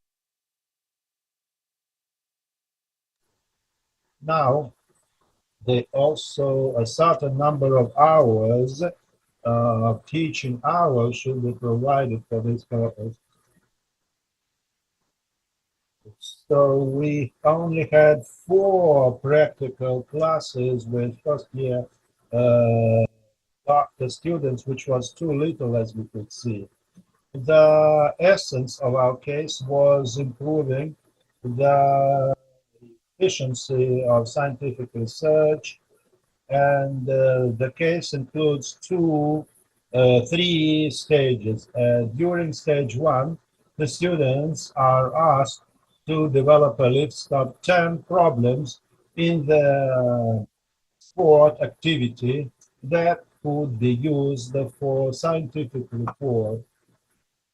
That they are then asked to rate them according to their master students thesis. At the second stage, they are to prepare a mind map for the most important subjects. For this purpose, we use the GitMind platform using details, conditions, and risk conditions. Then we applied several platforms trying to move away from foreign standards. We tried to use a platform that was used by our friends. It was also recommended that we look for modern tools such as Telegram, Contact, and some other social networks popular in Russia. And number three, stage three included work in groups of 4 people, 4 students. They were asked to develop a project taking into account the problem that they identified during the first stage based on the platform 2.4. For this purpose, it was necessary to carry out a certain set of activities, distributing the responsibility, preparing a diagram for each participant of the group, and then distribute the roles for group members so that we, as the leaders, could keep track of their program, of their progress. I'm sorry. Then it was necessary to project the general components, and for each section, it was necessary to prepare a summary, an abstract of content to make sure that any drawbacks could be taken into account and then corrected. So the platform that we used was developed in China, and it's very interesting to use it. And then we also included several sections in this project, making, first of all, it is introduction to demonstrate the relevance of the subject. Next, for section 1, it is the literature review. Next, it is for section 2, it is methods and the management to analyze respondents' answers. Then it was video abstracting, then testing, that is to say, the use of Internet of Things, IoT for controlling the equipment, and also suggestions were to be made regarding the processing of the obtained data. Just as part of import substitution.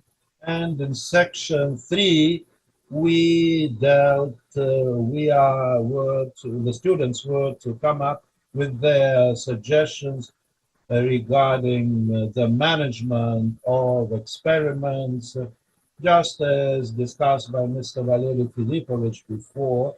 So the students who try and look for the necessary resources and tools to conduct such research in a particular sphere of activity.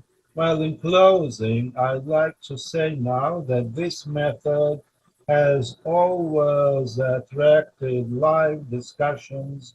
Students have been coming up with a lot of things to discuss. It's quite interesting for the students to learn about other people's problems and discuss them. And I believe that in the near future, we should be able to find a solution to many of such problems, particularly, for instance, about arbitration and so on. Thank you for your attention. Thank you. Thank you very much. We have exhausted our agenda.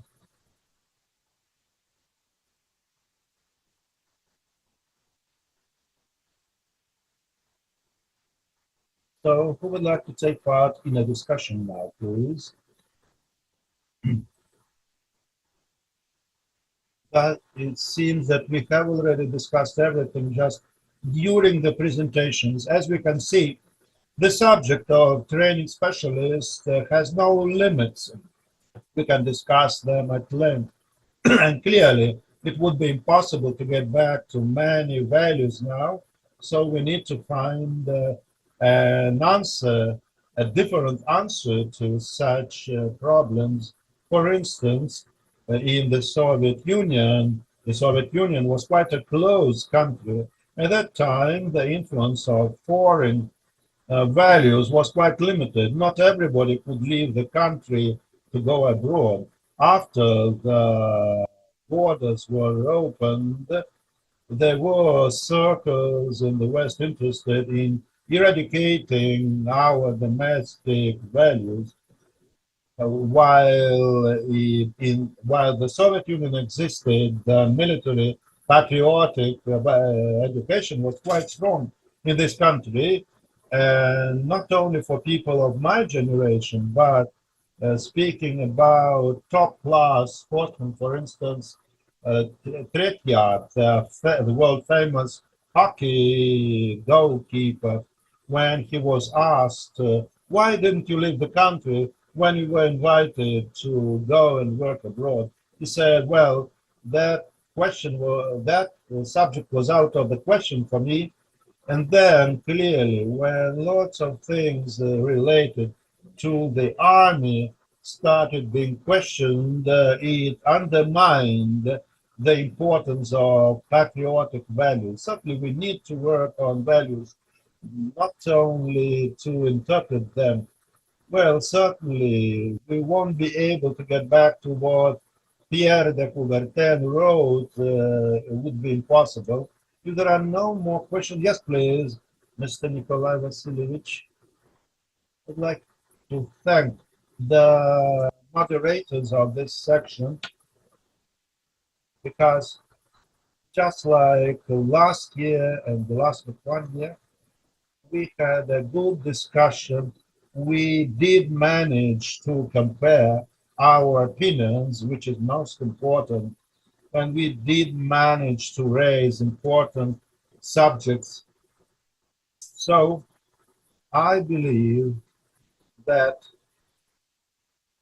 I'd like to express my sincere appreciation to the moderators. It's also very good that young people have taken the floor today with interesting presentations about our social and economic issues. And you are quite right saying that it has an effect on many areas of our life.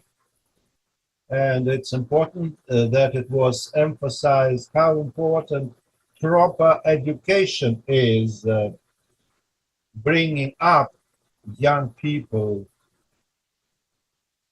and also about the fact that when working for a military educational institution, there is no other organization like a military institution that could properly educate people, not only as sportsmen, but also as citizens of their country.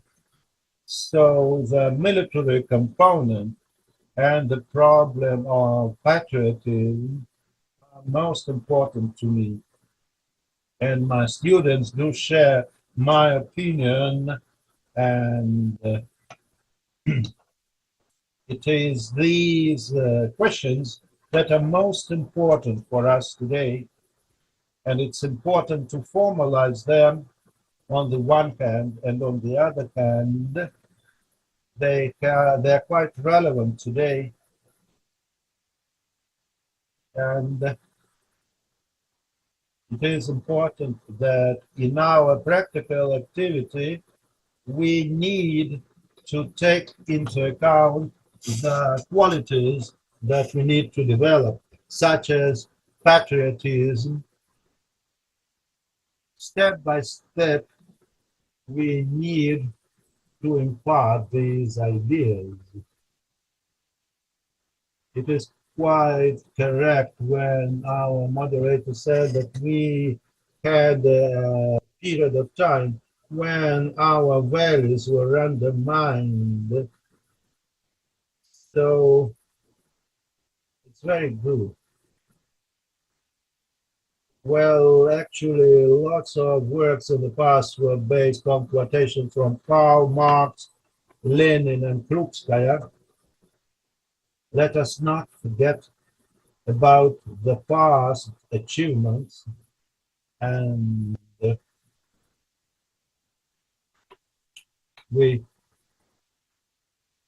is important for us not to forget about it.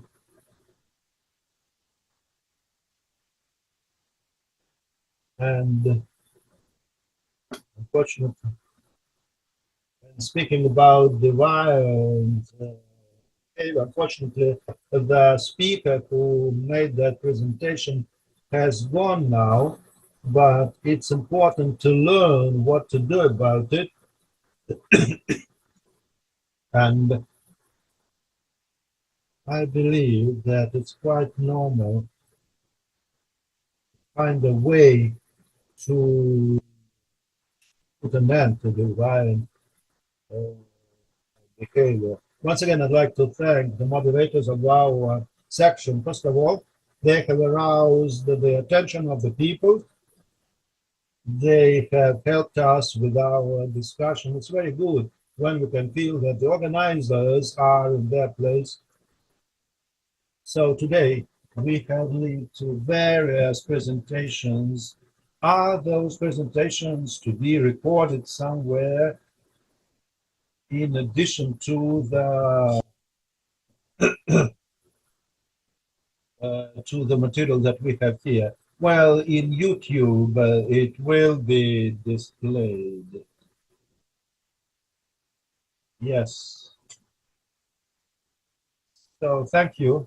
Thank you very much indeed. Thank you. Thank you very much. It's been very informative presentations. Thank you very much for your attention. Thank you.